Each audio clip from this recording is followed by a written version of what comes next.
정말 충격적인 일이 일어났습니다. 미국의 유명 과학고등학교에서 생긴 전례 없는 대회에 뉴욕이 발칵 뒤집어졌다고 합니다. 놀라운 건 이 모든 것이 한국인 여학생 때문에 일어났다는 점인데요. 심지어 이 대회를 지켜보던 한 교사는 폭탄 발언을 했다고 합니다. And a mortgage rate significantly increases the monthly payment, especially for low and moderate income. 대체 무슨 일이 있었던 걸까요? 안녕하세요. 제 이름은 아멜리아 윈스턴입니다. 뉴욕 최고의 과학고등학교인 스튜번트에 재학 중이죠. 친구들은 저를 천재라고 불렀어요. 당연한 일이었습니다. 저는 언제나 최고였습니다. 단 한 번도 수학에서 밀린 적이 없었죠. 물론 학교에는 몇몇 아시아 학생들이 있었지만 저는 그들을 크게 신경 쓰지 않았어요. 많은 이들이 동양인들이 수학에 강하다고 하지만 저를 꺾은 친구는 한 명도 볼 수 없었으니까요. 솔직히 말하면 그럴 수가 없죠. 동양인 학생들은 대부분이 조용하고 자기들끼리만 어울렸거든요. 게다가 게을렀습니다. 숙제 검사를 할 때면 제대로 해오지도 못하고 말도 제대로 못하더라고요. 저런 애들이 어떻게 우리 같은 명문 고등학교에 들어올 수 있었는지 솔직히 좀 짜증이 날 때도 있었습니다. 이뿐만이 아니에요. 저희 동네에 있는 아시아 가게들은 항상 지저분했고 영어도 제대로 못하는 사람들이 운영했습니다. 그런 모습을 볼 때마다 그들이 어떻게 미국에서 살아가는지 의문이었어요. 게으르고 가난한 이민자들, 그게 제가 아시아인들에 대해 가진 이미지였죠. 이런 모습들을 보면 백인 우월주의라는 말이 괜히 나온 건 아닌 것 같습니다. 역사적으로 봐도 위대한 학자들은 대부분이 백인이었으니까요. 한국의 위인? 글쎄요. 솔직히 들어본 적도 없는 것 같네요. 무슨 상관인가요? 백인인 제가 이 나라에서 가장 똑똑하다는 생각은 의심할 여지가 없는걸요. 물론 그때는 알지 못했죠. 곧 제 인생을 완전히 뒤바꿀 사건이 일어날 거란 사실을 말입니다. 사건은 수학 경시대회 결과가 발표되던 순간에 일어났습니다. 태블릿에 이름이 뜨기를 기다렸죠. 순간 심장이 빠르게 뛰었어요. 성적표가 화면에 나타났을 때 제 눈을 의심했습니다. 제 이름 옆에는 숫자 2가 적혀 있었어요. 2등이라니? 교실이 갑자기 웅성거리기 시작했습니다. 친구들의 놀란 표정이 눈에 들어왔어요. 마치 태양이 서쪽에서 뜬 것처럼 충격적인 일이었죠. 그리고 1등을 본 순간 가슴이 무너져 내렸습니다. 1등은 바로 전학 온 한국인 소녀 한나 김이었어요. 친구들의 목소리가 귓가에 맴돌았습니다. 아시아인들은 원래 수학을 잘하잖아. 이럴 줄 알았어. 특히 한국 애들은 수학머리가 장난 아니라니까. 미국 애들이 아시아 애들한테 수학으로 이기는 게 더 어렵지. 그들의 말이 저를 더 불쾌하게 만들었어요. 단순히 패배한 것이 아니었습니다.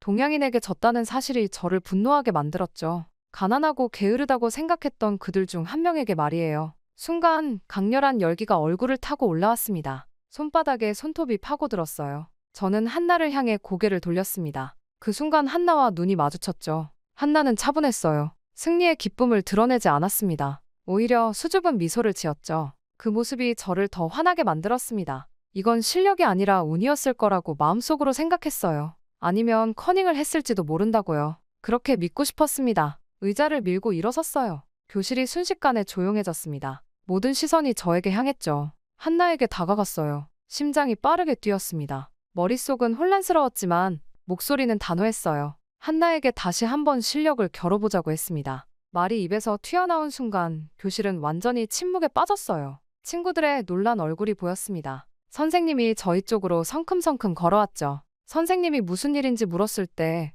저는 한나와 실력을 다시 겨뤄보고 싶다고 대답했어요. 한 번의 시험으로 진짜 실력을 알 수 없다고 했죠. 선생님은 잠시 생각하더니 고개를 끄덕였습니다. 두 사람에게 특별 문제를 내주겠다고 했어요. 선생님은 칠판으로 걸어가 복잡한 수식을 적었습니다. 교실 전체가 숨죽이며 지켜봤어요. 진짜 승자가 가려지는 순간이었죠. 한나는 차분했습니다. 연필을 들고 고민하는 기색도 없이 문제를 풀어나갔어요. 저는 손이 떨렸죠. 집중하려고 눈을 감았습니다. 심호흡을 했어요. 문제를 보는 순간 머릿속이 하얘졌습니다. 이렇게 어려운 문제는 처음이었어요. 그리고 5분이 지났을 때 한나가 연필을 내려놓았습니다. 저는 아직 풀이 과정의 절반도 끝내지 못했어요. 선생님이 한나의 답안을 확인했습니다. 정답이라고 했죠. 교실이 다시 웅성거렸어요. 그 누구도 풀지 못했던 고난도 문제였습니다. 오직 한나만이 정답을 맞췄어요. 순간 교실이 조용해졌죠. 모두의 시선이 저에게 향했습니다. 순간 제 세계가 무너져 내리는 느낌이었습니다.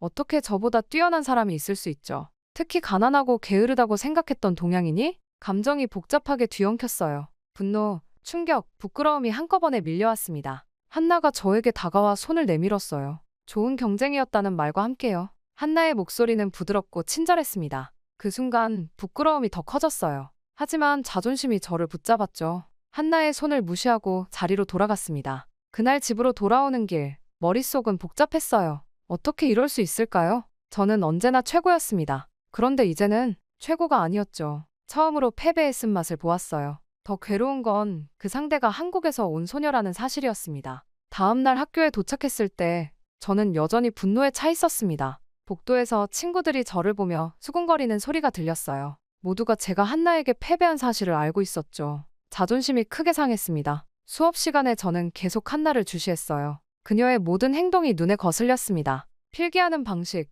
질문에 답하는 순간의 자신감, 심지어 점심시간에 혼자 앉아 책을 읽는 모습까지도요. 저는 스스로에게 계속 말했죠. 나는 백인이야. 우리는 이 나라에서 가장 똑똑한 사람들이야. 그렇게 제 자신을 합리화하려 했습니다. 하지만 마음 깊은 곳에서는 의문이 들었어요. 내가 틀린 걸까? 인종이 정말 지능을 결정하는 걸까? 한나를 미워했습니다. 아니, 그럴 수밖에 없었어요. 그녀가 제 세계관을 무너뜨렸으니까요. 하지만 일주일이 지나고 2주가 지나면서 저는 한나가 단순한 천재가 아니라는 것을 발견했습니다. 수업이 끝나면 그녀는 언제나 도서관에 남아 공부했어요. 어려운 문제를 만나면 포기하지 않고 여러 방법으로 접근했죠. 그녀는 노력하는 사람이었습니다. 그러던 어느 날 오후, 저는 집으로 가는 길에 작은 샌드위치 가게를 지나가게 되었어요. 문득 안을 들여다봤을 때 의외의 광경을 보았습니다. 한나가 카운터 뒤에서 앞치마를 하고 서 있었어요. 그녀는 주문을 받으면서 동시에 가게 한쪽 구석에 놓인 책상에서 수학 문제를 풀고 있었습니다.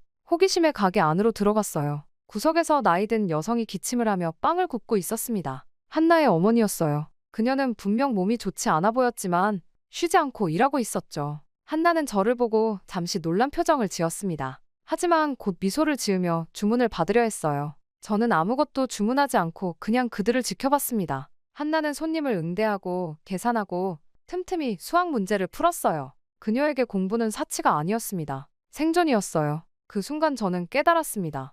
한나는 단순히 수학을 잘하는 게 아니라 생존을 위해 수학을 하고 있었어요. 그녀에게 1등은 단순한 성취가 아니라 미래를 위한 희망이었죠. 부끄러움이 밀려왔습니다. 제가 얼마나 특권 속에서 살아왔는지 깨달았어요. 저는 항상 좋은 환경에서 공부했고 원하는 것은 무엇이든 가질 수 있었죠. 하지만 한나는 그런 환경에서도 저보다 뛰어났습니다. 그렇게 샌드위치 가게에서의 경험은 제 마음에 큰 변화를 가져왔습니다. 한나에 대한 호기심이 생겼어요. 그녀가 어떻게 그렇게 뛰어난 실력을 갖게 되었는지 알고 싶었죠. 제 마음속에는 여전히 불편함이 있었지만 그것을 인정하고 싶지 않았습니다. 그녀의 능력이 단순히 타고난 것이 아니라면 그 비결을 알고 싶었어요. 다음 날 학교에서 용기를 내어 한나에게 다가갔습니다. 가슴이 두근거렸어요. 이전까지는 경쟁자로만 봤던 사람에게 먼저 말을 거는 것이 쉽지 않았죠. 처음으로 진심 어린 대화를 나눴습니다. 제가 그녀의 가게에서 본 것을 이야기하자 한나는 수줍게 웃었어요. 그리고 자신의 이야기를 들려주었습니다.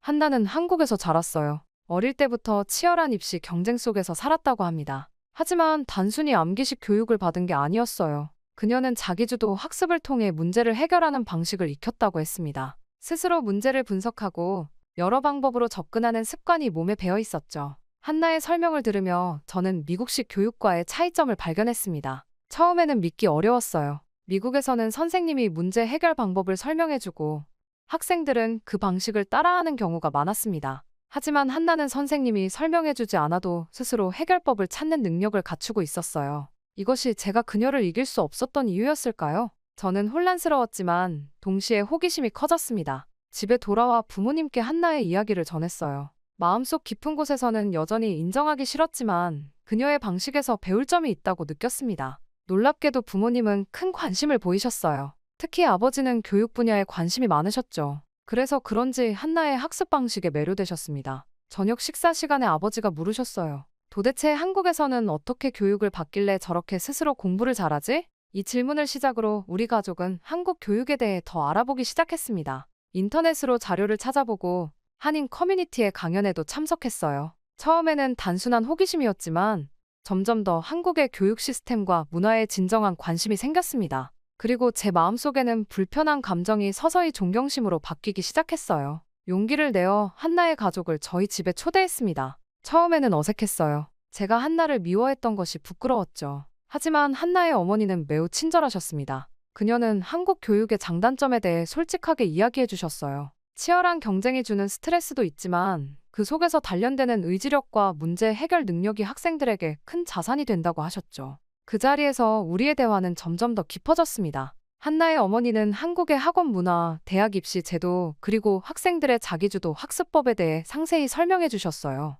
부모님은 깊은 관심을 보이며 질문을 이어갔습니다. 저는 조용히 듣고 있었지만 마음속으로는 계속 생각했어요. 내가 한나를 미워했던 건 정말 그녀가 아시아인이어서였을까? 아니면 그녀가 나보다 더 노력했기 때문에 질투했던 걸까? 우연히 한나의 어머니가 여름에 한국으로 잠시 돌아갈 계획이라는 것을 알게 되었어요. 그때 아버지가 갑작스러운 제안을 하셨습니다. 우리 가족도 한국을 방문해보는 것은 어떻겠냐고요? 한국의 교육 시스템을 직접 경험해보고 싶다고 하셨죠. 처음에는 황당한 제안처럼 들렸습니다. 내가 한국에? 아시아에? 하지만 이상하게도 마음이 끌렸어요. 이것이 제 편견을 완전히 깰 수 있는 기회라고 느꼈습니다. 한나가 자란 환경을 직접 보고 싶었죠. 그래서 저는 부모님의 제안을 적극 지지했어요. 한나와 그녀의 어머니는 우리의 제안에 기뻐했습니다. 그리고 여러 차례 만남 끝에 결국 우리 가족은 한나 가족과 함께 한국을 방문하기로 결정했어요.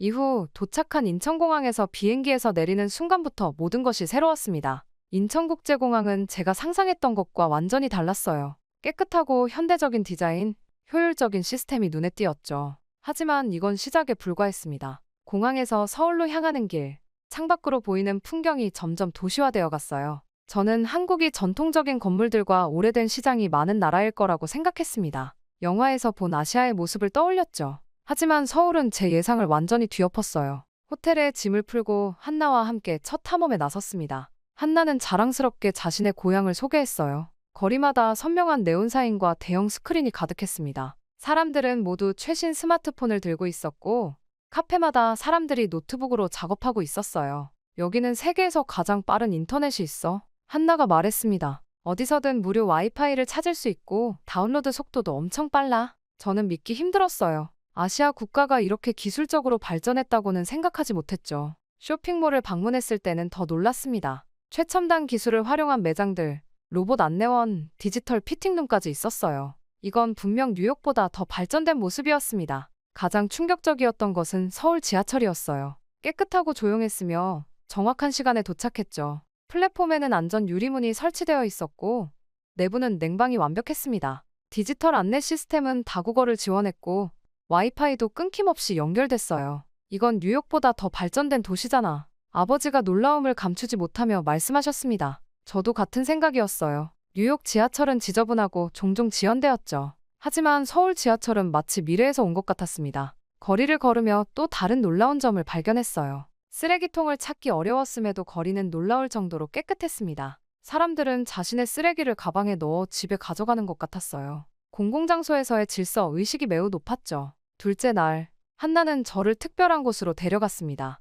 대치동이라고 들어봤어? 한나가 물었어요. 우리나라 교육의 중심지야. 내가 초등학교 때 다녔던 학원가야. 지하철을 타고 대치동에 도착했을 때 저는 그 규모에 놀랐습니다. 고층 건물마다 학원 간판이 빼곡했어요. 거리에는 교복을 입은 학생들이 분주하게 오갔죠. 오후 시간임에도 불구하고 학생들로 가득했습니다. 여기는 한국 최고의 학원가야. 수많은 학생들이 대학 입시를 위해 이곳에서 공부해. 한나가 설명했어요. 건물 안으로 들어가자 여러 층에 걸쳐 다양한 종류의 학원이 있었습니다. 수학, 과학, 영어, 논술, 심지어 예술과 음악 학원까지 있었어요. 학생들은 한 학원에서 다른 학원으로 빠르게 이동했죠. 저는 이 광경에 압도되었습니다. 한나가 어떤 환경에서 자랐는지 이제야 이해할 수 있었어요. 그녀의 학업 능력이 우연이 아니라 이런 환경 속에서 형성된 것임을 깨달았습니다. 대치동 학원가를 방문한 다음 날, 한나는 특별한 제안을 했습니다. 아멜리아, 내가 다녔던 수학학원에서 레벨 테스트를 받아볼래?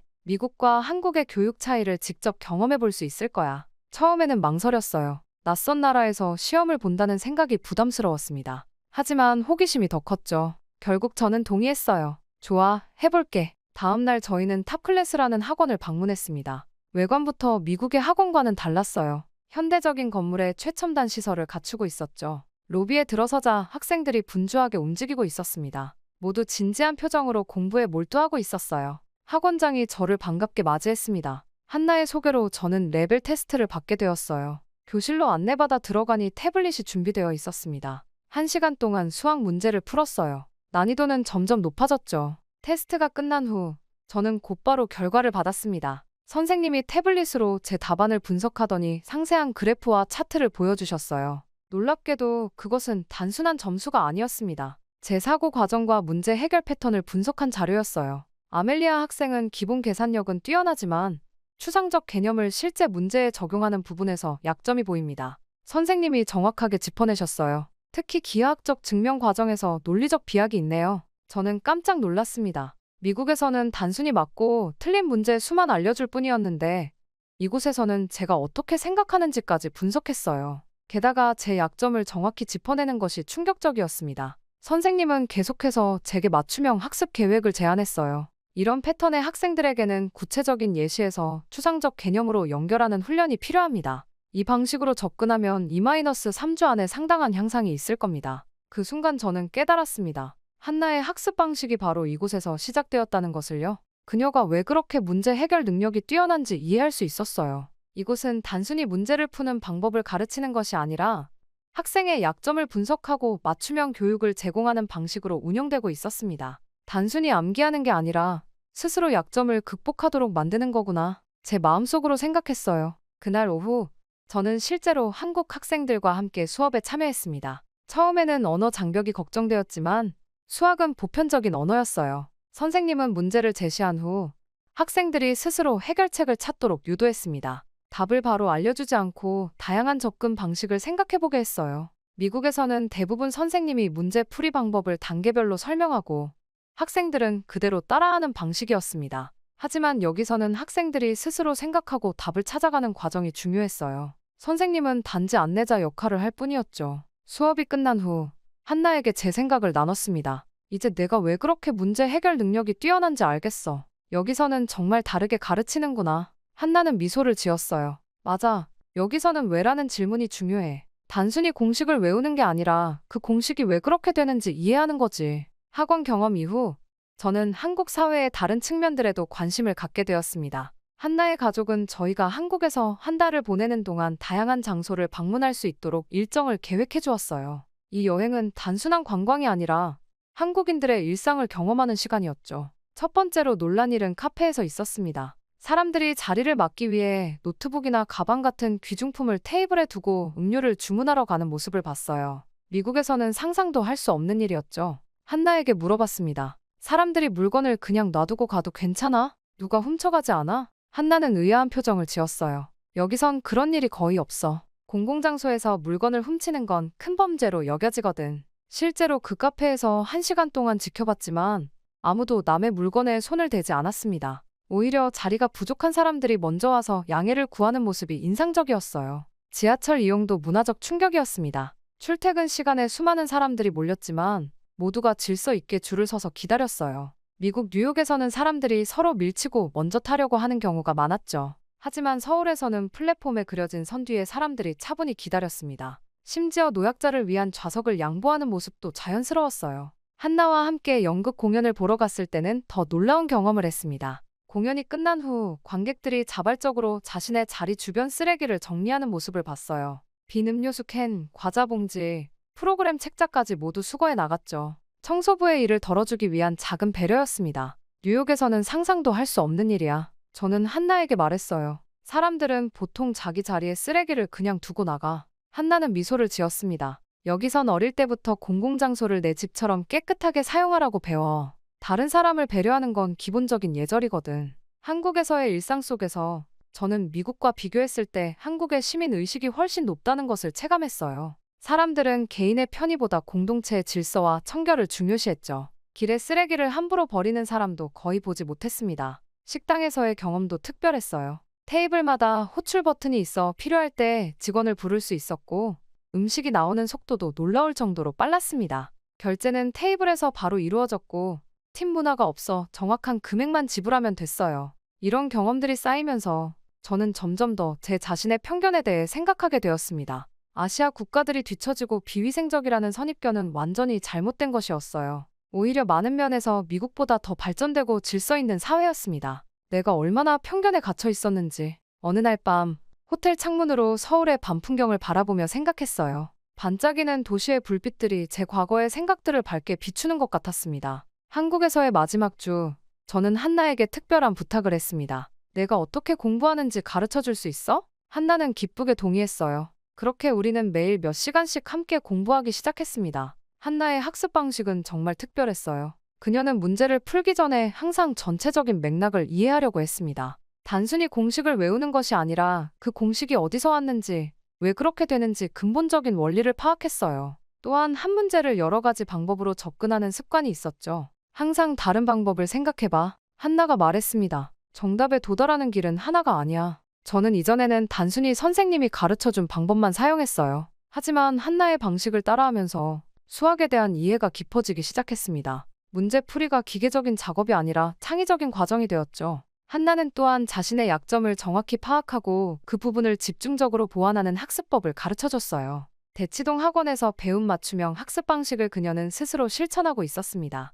수학 외에도 한나에게서 많은 것을 배웠어요. 그녀의 시간 관리 능력은 놀라웠습니다. 학교 공부, 가게 일, 취미 활동까지 모두 효율적으로 해내는 모습이 인상적이었죠. 매일 계획표를 작성하고 중요한 일부터 처리하는 습관은 저도 곧 따라하게 되었어요. 무엇보다도 한나에게서 배운 가장 큰 교훈은 겸손함이었습니다. 그녀는 뛰어난 실력에도 불구하고 결코 자만하지 않았어요. 항상 더 배울 것이 있다고 생각했고 다른 사람의 의견을 존중했죠. 완벽한 사람은 없어. 한나가 말했습니다. 우리는 모두 서로에게서 배울 수 있어. 한국에서 보낸 한 달은 눈 깜짝할 사이에 지나갔어요. 미국으로 돌아가는 비행기에서 저는 제가 얼마나 변했는지 깨달았습니다. 이제 단순히 1등을 하는 것보다 배움 자체에 더 의미를 두게 되었어요. 그리고 무엇보다도 아시아인들에 대한 편견이 완전히 사라졌습니다. 학교로 돌아왔을 때 친구들은 제가 달라진 것을 금방 알아챘어요. 더 이상 경쟁에 집착하지 않았고 다른 학생들을 돕는데 시간을 쓰기 시작했습니다. 한나의 학습 방식을 학교 스터디 그룹에 소개했고 많은 학생들이 관심을 보였죠. 한 달 후 또 다른 수학 경시대회가 열렸어요. 한나와 저는 다시 참가했습니다. 이번에는 이전과 달리 긴장하지 않았어요. 결과가 아닌 과정을 즐기려고 노력했죠. 결과 발표 날 예상대로 한나가 1등을 했습니다. 제 이름은 3등 옆에 있었어요. 하지만 이번에는 완전히 다른 감정이 들었습니다. 분노나 질투가 아니라 한나에 대한 진심 어린 존경심이었죠. 시상식이 끝난 후 저는 먼저 한나에게 다가가 손을 내밀었어요. 축하해, 한나. 정말 대단해. 한나는 놀란 표정을 지었다가 곧 환하게 웃었습니다. 고마워, 아멜리아. 너도 정말 잘했어. 많이 발전했더라. 그 순간 저는 깨달았어요. 제게 중요한 것은 더 이상 단순한 1등이 아니었습니다. 자신이 얼마나 성장했는지, 얼마나 많은 것을 배웠는지가 더 가치 있었죠. 한나와의 경쟁은 이제 서로를 높이는 동반자적인 관계로 바뀌었습니다. 경시대회 이후 저는 진지하게 제 미래에 대해 생각하기 시작했습니다. 고등학교 졸업이 1년 앞으로 다가왔고 대학 지원을 준비해야 할 시간이었어요. 이전에는 당연히 아이비리그 진학을 목표로 했지만 한국에서의 경험은 제 시야를 넓혀주었습니다. 어느 저녁 가족 식사 시간에 용기를 내어 말했어요. 나 한국에서 대학 다니고 싶어. 부모님은 당황한 표정으로 저를 바라보셨습니다. 아버지가 먼저 말씀하셨어요. 아멜리아, 그게 무슨 뜻이니? 한국 대학을 말하는 거야? 저는 고개를 끄덕였습니다. 서울대학교나 연세대학교 같은 학교에 지원해보고 싶어요. 특히 수학과나 컴퓨터 공학 쪽으로요. 어머니는 걱정스러운 표정을 지으셨어요. 언어는 어떻게 할 거니? 한국어로 수업을 들을 수 있겠어? 요즘은 영어 트랙 과정이 많이 있어요. 그리고 한국어도 배울 거예요. 이미 한나에게 기초를 배우기 시작했어요. 사실 한국에 있는 동안 매일 한나에게 한국어를 조금씩 배웠습니다. 처음에는 부모님이 반대하실 줄 알았어요. 하지만 뜻밖에도 아버지는 곰곰이 생각하시더니 긍정적인 반응을 보이셨습니다. 사실 내가 한국에서 보여준 성장을 보면 그 나라에서 배울 점이 정말 많다는 걸 인정해야겠구나. 어머니도 이내 수긍하셨어요. 내가 그렇게 열심히 준비한다면 우리는 내 꿈을 응원할게. 그런데 한나는 어떻게 생각해? 다음 날 학교에서 한나에게 제 계획을 이야기했습니다. 한나는 놀랍게도 기뻐하는 대신 진지한 표정을 지었어요. 내가 미국에 온 이유는 여기 교육 시스템에서 배우기 위해서였어. 한나가 말했습니다. 미국도 장점이 많아. 창의성과 자유로운 사고를 중요시하잖아. 그리고 한나는 자신의 꿈을 이야기해 주었어요. 그녀는 미국에서 교육학을 공부하고 두 나라의 장점을 결합한 새로운 교육 방식을 개발하고 싶다고 했습니다. 한국의 체계적인 학습법과 미국의 창의적인 접근 방식을 통합하는 교육 개혁을 꿈꾸고 있었어요. 난 단순히 수학을 잘하는 것보다 교육 시스템 자체를 바꾸고 싶어. 한나가 말했습니다. 모든 학생들이 자신의 잠재력을 최대한 발휘할 수 있도록 말이야. 그 순간 저는 한나를 새롭게 보게 되었어요. 그녀는 더 이상 제 경쟁자가 아니었습니다. 그녀는 단순한 수학 천재가 아니라 삶을 바꾸는 사람이 되고자 했어요. 그리고 저는 그런 한나와 함께 걸어가고 싶었습니다. 우리가 서로 다른 길을 가더라도 같은 목표를 향해 나아갈 수 있을 거야. 제가 말했어요. 나는 한국에서, 너는 미국에서 배우면서 서로의 경험을 나눌 수 있어. 한나는 환하게 웃었습니다. 그럼 우리는 국제적인 교육 개혁 파트너네. 그렇게 저와 한나는 서로의 꿈을 응원하기로 했어요. 저는 한국 대학 입시를 준비하기 시작했고, 한나는 자신만의 교육 철학을 발전시켜 나갔습니다. 우리의 여정은 이제 막 시작되었어요. 지금 저는 한국어 공부에 열중하고 있습니다. 한나는 매주 화상 통화로 저에게 한국어를 가르쳐줘요. 부모님도 적극적으로 지원해 주십니다. 아버지는 심지어 회사에 한국 지사 설립을 제안하셨다고 해요.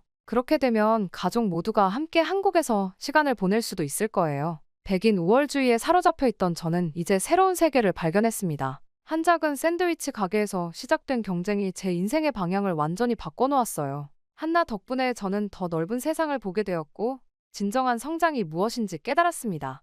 정말 충격적인 일이 벌어졌습니다. 최근 하버드 대학교에서 한 학생과 교수의 토론이 강의실 전체를 뒤흔들었다고 합니다. 놀라운 건 그 학생이 바로 한국인이라는 점인데요. 이 사건 이후 학교 내에서는 한일 역사에 대한 뜨거운 논쟁이 이어지고 있으며 일부 학생들은 독도에 대한 정의를 다시 내려야 한다 라는 말까지 했다고 합니다.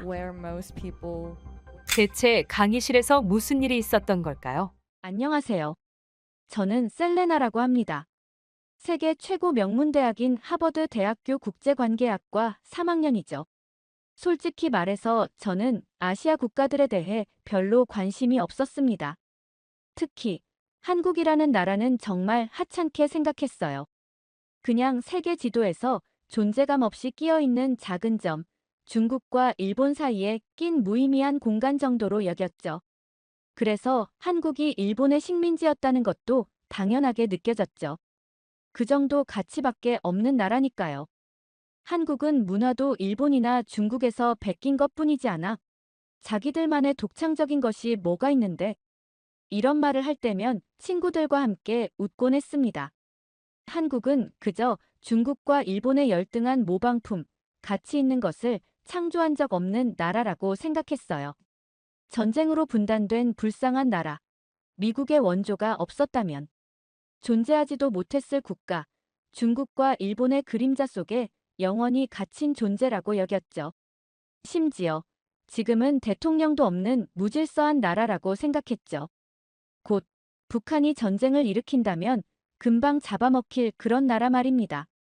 솔직히 한국이 아시아에서 사라져도 누가 신경 쓸까? 중요한 나라들은 중국과 일본이지. 이런 의문을 가져본 적도 없었습니다. 당연히 아시아에서 중요한 나라는 중국과 일본뿐이라고 생각했으니까요. 한국은 그저 두 강대국 사이에 낀 작은 나라, 독자적인 문화나 역사적 가치가 별로 없는 국가라고 여겼어요. 그런데 이번 학기 졸업 학점을 채우기 위해 어쩔 수 없이 동아시아 국제관계사 강의를 듣게 됐습니다. 다른 수업은 모두 마감되었고 이 수업만 자리가 남아 있었죠. 내키지 않았지만 어쩔 수 없이 등록했어요. 최소한 쉬운 어학점은 받을 수 있겠지. 이런 생각으로 첫 수업에 들어갔습니다. 강의를 맡은 사람은 일본 출신의 역사학자 타카하시 교수였어요. 타카하시 교수는 하버드에서 10년 이상 가르친 베테랑 교수였고 동아시아 역사 연구로 명성이 자자했죠. 특히 제가 들은 바로는 그는 한국의 역사적 주장에 비판적인 시각을 가진 것으로도 유명했습니다. 배울 게 많을 것이라고 생각했죠. 드디어 제대로 된 시각으로 아시아 역사를 배울 수 있겠네. 첫 수업 시간, 타카하시 교수는 우아한 일본식 영어로 자기 소개를 했어요. 세련된 정장 차림의 단정한 외모, 그리고 자신감 넘치는 말투가 인상적이었습니다.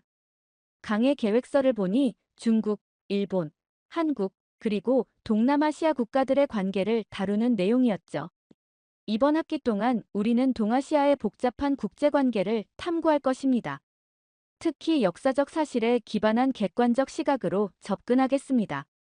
타카하시 교수의 말에 저는 고개를 끄덕였어요.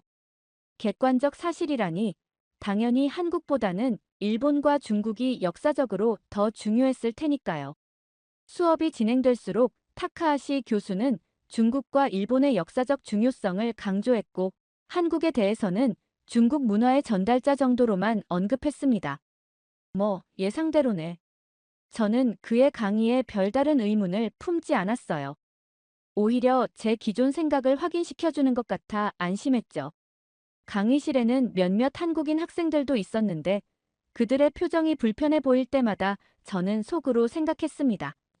감정적이라더니 역시 그렇군. 타카하시 교수는 종종 한국에 관한 주제가 나올 때마다 살짝 비꼬는 듯한 말투를 사용했어요. 한국은 항상 피해자 의식을 갖고 있죠. 한국의 주장은 학술적 근거보다 감정에 기반한 경우가 많습니다. 같은 말들이었습니다. 이런 말을 들을 때마다 저는 역시 한국이란 나라는 그렇지라고 생각했죠. 수업을 들으면서 제 마음속에는 한국에 대한 편견이 더 깊어졌어요. 학술적으로 존경받는 교수의 말이니 틀림없이 사실일 거라고 믿었습니다. 그렇게 6주가 흘렀죠. 한국에 대한 제 생각은 점점 더 부정적으로 변했습니다. 역사적으로 중요하지 않은 나라, 중국과 일본 사이에 낀 작은 나라, 객관적인 시각 없이 감정적으로만 반응하는 나라. 이런 이미지가 제 머릿속에 단단히 자리 잡았어요. 타카하시 교수는 매 수업마다 이런 시각을 더욱 강화시켜 주었습니다. 그는 언제나 객관적인 학문적 관점이라는 명목하에 한국의 역사적 주장을 하나씩 반박했어요. 그리고 저는 그의 모든 말을 의심 없이 받아들였죠. 한국은 자신들의 문화적 정체성을 과장하는 경향이 있습니다. 예를 들어, 많은 문화유산들이 사실은 중국이나 일본에서 유래했죠. 이런 교수의 말에 저는 고개를 끄덕이며 열심히 노트에 적었습니다. 한국인 학생들의 얼굴이 붉어지고 불편해하는 모습이 보일 때마다 저는 그저 진실을 받아들이기 힘들어하나 보다라고 생각했어요. 그렇게 반학기가 지났고 강의 주제는 점점 더 현대 이슈로 옮겨갔습니다. 역사적 배경에서 현대 동아시아의 국제관계 문제로요. 특히 영토 분쟁, 역사 교과서 논쟁, 전쟁 피해자 보상 문제 등이 다가오는 수업의 주제였죠. 교수는 다음 수업 주제를 예고했습니다. 다음 시간에는 동아시아의 현대 영토 분쟁에 대해 다루겠습니다. 특히 독도 다케시마 문제를 중점적으로 살펴볼 예정이니 준비해 오세요. 저는 독도가 뭔지도 잘 몰랐어요. 그냥 한국과 일본이 다투는 작은 섬 정도로만 알고 있었죠. 하지만 타카하시 교수의 강의라면 틀림없이 객관적이고 학문적인 시각으로 이 문제를 잘 설명해 줄 거라 기대했습니다.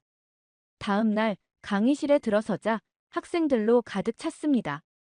오늘 수업은 특별히 많은 학생들이 참석한 것 같았어요. 타카하시 교수는 평소보다 더 격식 있는 정장 차림으로 등장했고 칠판에는 굵은 글씨로 동아시아의 영토 분쟁이라고 적혀 있었습니다.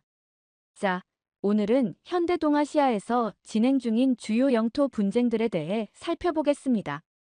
타카하시 교수는 프로젝터를 켜고 지도를 보여주었어요. 처음에는 남중국해 분쟁, 쿠릴 열도 문제 등 다양한 영토 분쟁을 객관적으로 설명하는 듯 했죠. 저는 노트북을 펴고 열심히 필기했습니다. 역시 하버드 교수다워. 그렇게 생각했어요. 그런데 갑자기 슬라이드가 바뀌며 동해 한가운데 작은 섬의 사진이 나타났습니다. 독도 다케시마라는 제목과 함께요. 이제 한국과 일본 사이에 가장 민감한 영토 분쟁 중 하나인 독도, 일본명 다케시마 문제를 살펴보겠습니다. 타카하시 교수의 목소리가 미묘하게 달라졌어요. 더 단호해지고 감정이 섞인 듯한 느낌이었죠. 그의 눈빛도 달라졌습니다. 저는 이런 변화를 감지하고 고개를 들었어요. 독도는 역사적으로나 국제법적으로 일본 영토입니다. 한국이 불법 점거하고 있는 것이죠. 타카하시 교수가 단언하듯 말했습니다. 순간 강의실이 술렁였어요. 대부분의 학생들은 의아한 표정이었지만 일부는 교수의 말에 공감한다는 듯 고개를 끄덕였죠. 저도 그중 하나였습니다. 당연히 일본이 역사적으로 더 중요한 나라니까 한국이 불법으로 차지한 거겠지라고 생각했어요. 1905년 시마네현 고시에 따라 일본은 다케시마를 공식적으로 영토에 편입했습니다. 이는 국제법상 정당한 영토 편입 절차였죠. 타카하시 교수는 계속해서 역사적, 법적 근거를 제시하며 독도가 일본 영토라고 주장했어요. 그의 논리는 매우 확신에 차 있었고 학생들은 그의 말을 의심 없이 받아들이는 듯 했습니다. 저 역시 그랬어요. 한국은 제2차 세계대전 이후 이 섬을 불법적으로 점거했습니다. 그리고 그 이후로 계속 점거하고 있죠. 타카하시 교수의 목소리가 점점 더 날카로워졌어요. 학술적 분석이라기보다는 개인적인 주장처럼 들리기 시작했죠. 하지만 저는 여전히 의심하지 않았습니다. 그가 하버드의 교수이고 동아시아 역사 전문가니까요. 그런데 교수는 거기서 멈추지 않았어요. 독도 문제를 넘어 한국 전체를 비하하는 발언을 시작했습니다. 한국은 감정적으로 역사를 바라보기 때문에 국제사회에서 신뢰를 얻지 못합니다. 이 말에 강의실의 분위기가 더욱 긴장되었어요. 몇몇 한국인 학생들의 얼굴이 붉어졌죠. 하지만 타카하시 교수는 계속 말을 이어갔습니다. 한국은 객관적 사실보다 민족주의적 감정을 우선시합니다. 이러한 접근 방식으로는 국제 분쟁을 해결할 수 없죠. 저는 순간 당황했어요. 하버드의 강의실에서 그것도 저명한 교수가 이렇게 노골적으로 한 나라를 비하하는 발언을 하다니요. 지금까지 타카하시 교수의 말을 무비판적으로 받아들였지만 이건 좀 지나친 것 같다는 생각이 들었습니다. 강의실 안은 묘한 긴장감으로 가득 찼어요.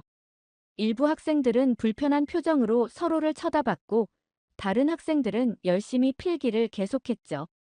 저는 그동안 한국에 대해 가졌던 자신의 편견이 타카하시 교수의 개인적인 감정에 영향받은 것은 아닐지 잠시 의문이 들었어요. 그때였습니다. 강의실 앞줄에 앉아있던 한 한국인 여학생이 천천히 손을 들었어요. 그녀는 침착한 표정이었지만 눈빛에는 단호함이 깃들어 있었습니다. 타카하시 교수가 한국을 비하하는 발언을 이어가는 동안 강의실 앞쪽에서 한 여학생이 조용히 손을 들었습니다. 그녀는 단정한 정장 차림의 긴 검은 머리를 가진 동양인 학생이었어요. 그녀의 표정은 차분했지만 눈빛에서는 강한 결의가 느껴졌습니다. 교수는 그녀를 발견하고 잠시 말을 멈췄어요. 강의실의 모든 시선이 그녀에게 향했습니다. 저도 호기심 어린 눈으로 그녀를 바라봤죠. 네, 질문이 있나요?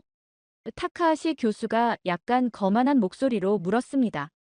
그녀는 천천히 일어났어요. 강의실은 완전한 침묵에 휩싸였습니다.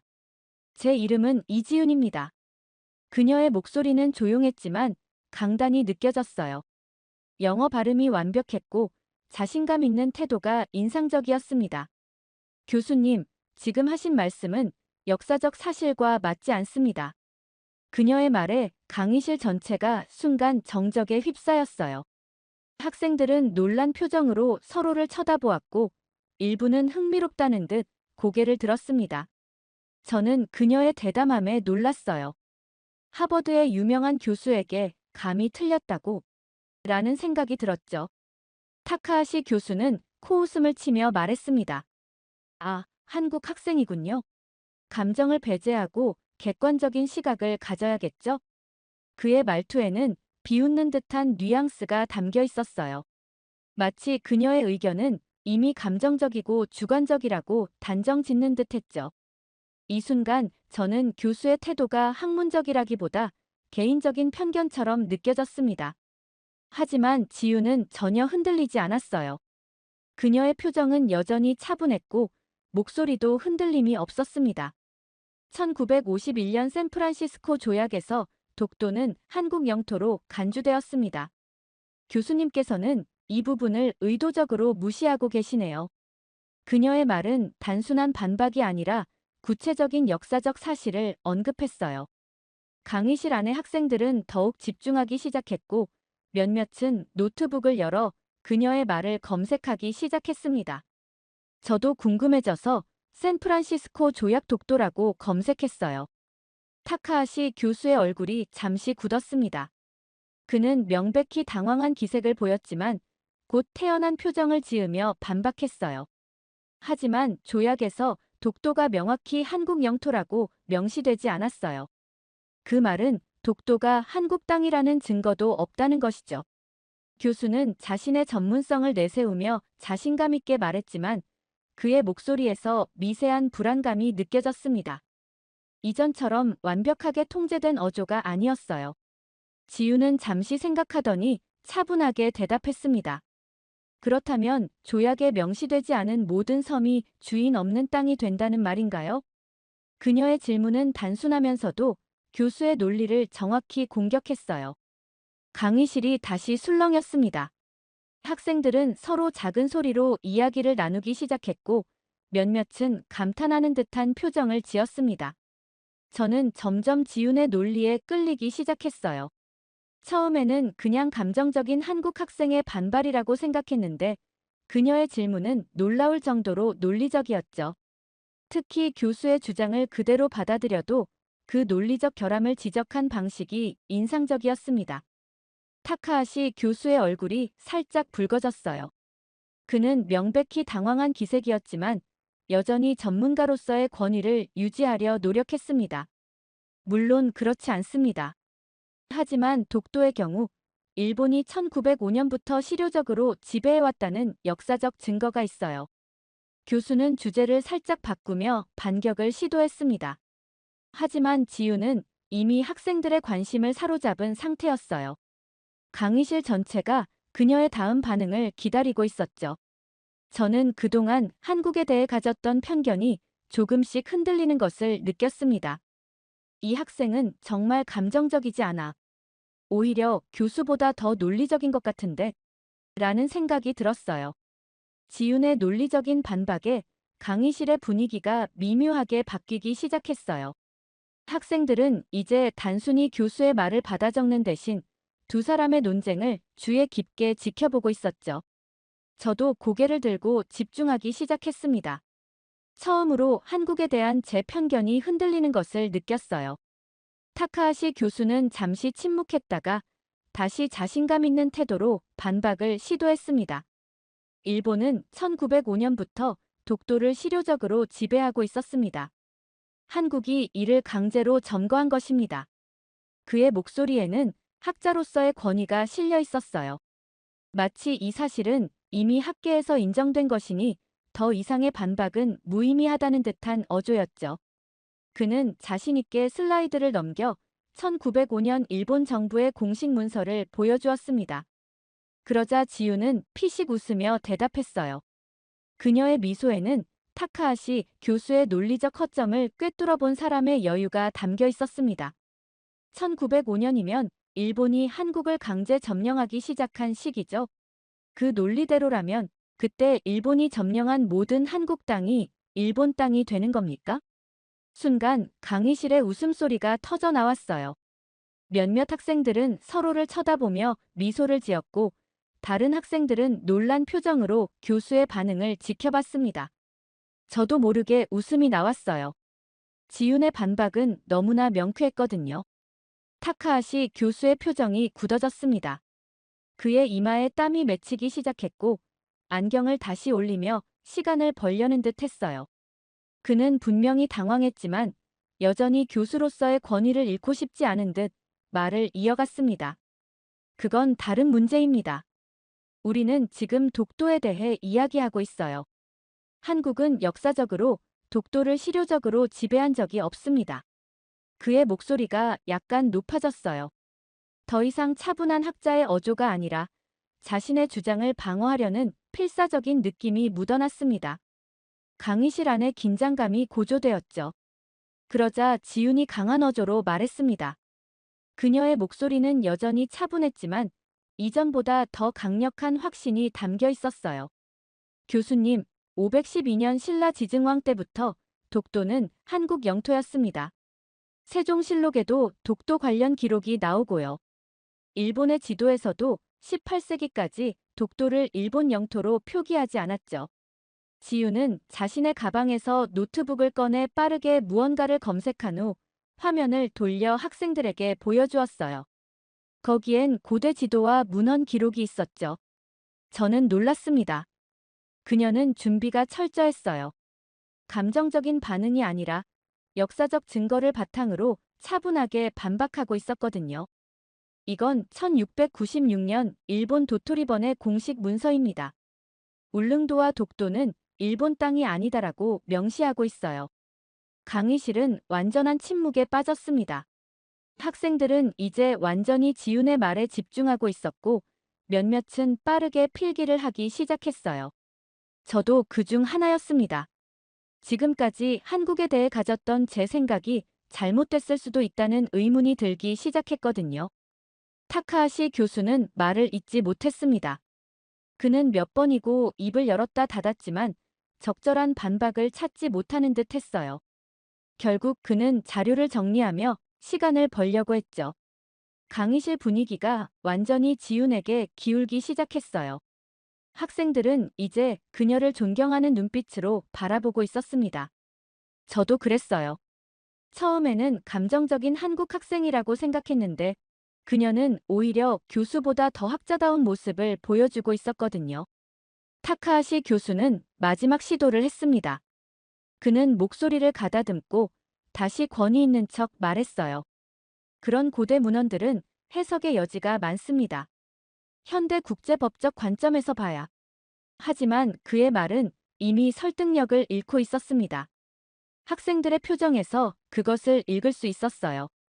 저 역시 이제는 교수의 주장을 의심하기 시작했죠.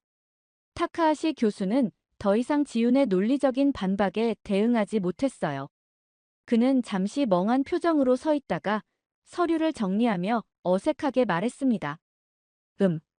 이 주제는 다음 시간에 더 다루도록 하겠습니다. 오늘 수업은 여기까지입니다. 학생들은 놀란 표정으로 서로를 쳐다봤어요. 수업 시간이 20분이나 남았는데도 교수가 갑자기 수업을 끝내다니 전례 없는 일이었죠.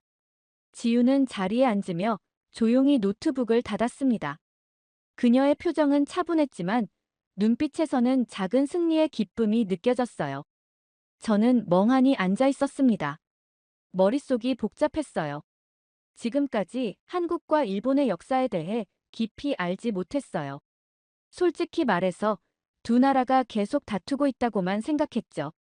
한국이 그저 일본과 중국 사이에 낀 작은 나라, 독자적인 역사적 가치가 없는 나라라고 여겼던 제 생각이 순식간에 무너져 내리는 기분이었습니다. 내가 얼마나 무지했던 거지. 이런 생각이 들자 부끄러움이 밀려왔어요. 저는 그동안 한국에 대해 너무 쉽게 판단했던 것 같았습니다. 타카하시 교수의 말을 비판 없이 받아들이며 한국을 경멸했던 제 자신이 갑자기 부끄러워졌어요. 학생들이 강의실을 빠져나가기 시작했지만 저는 여전히 자리에 앉아 있었습니다. 오늘 있었던 일을 정리할 필요가 있었어요. 한 명의 한국인 학생이 논리적으로 역사적 사실을 설명하며 교수까지 제압하는 모습을 보며 한국이라는 나라에 대해 다시 생각하게 되었습니다. 한국은 정말 그저 감정적으로만 역사를 보는 나라일까? 아니면 내가 그동안 잘못된 정보에 속았던 걸까? 이런 생각이 들자 갑자기 더 많은 것을 알고 싶어졌어요. 객관적인 시각으로 한국의 역사와 문화를 배우고 싶다는 생각이 들었습니다. 그동안 가졌던 편견을 버리고 새롭게 시작하고 싶었어요. 강의실은 거의 비어가고 있었습니다. 지훈도 가방을 챙기고 나가려는 참이었어요.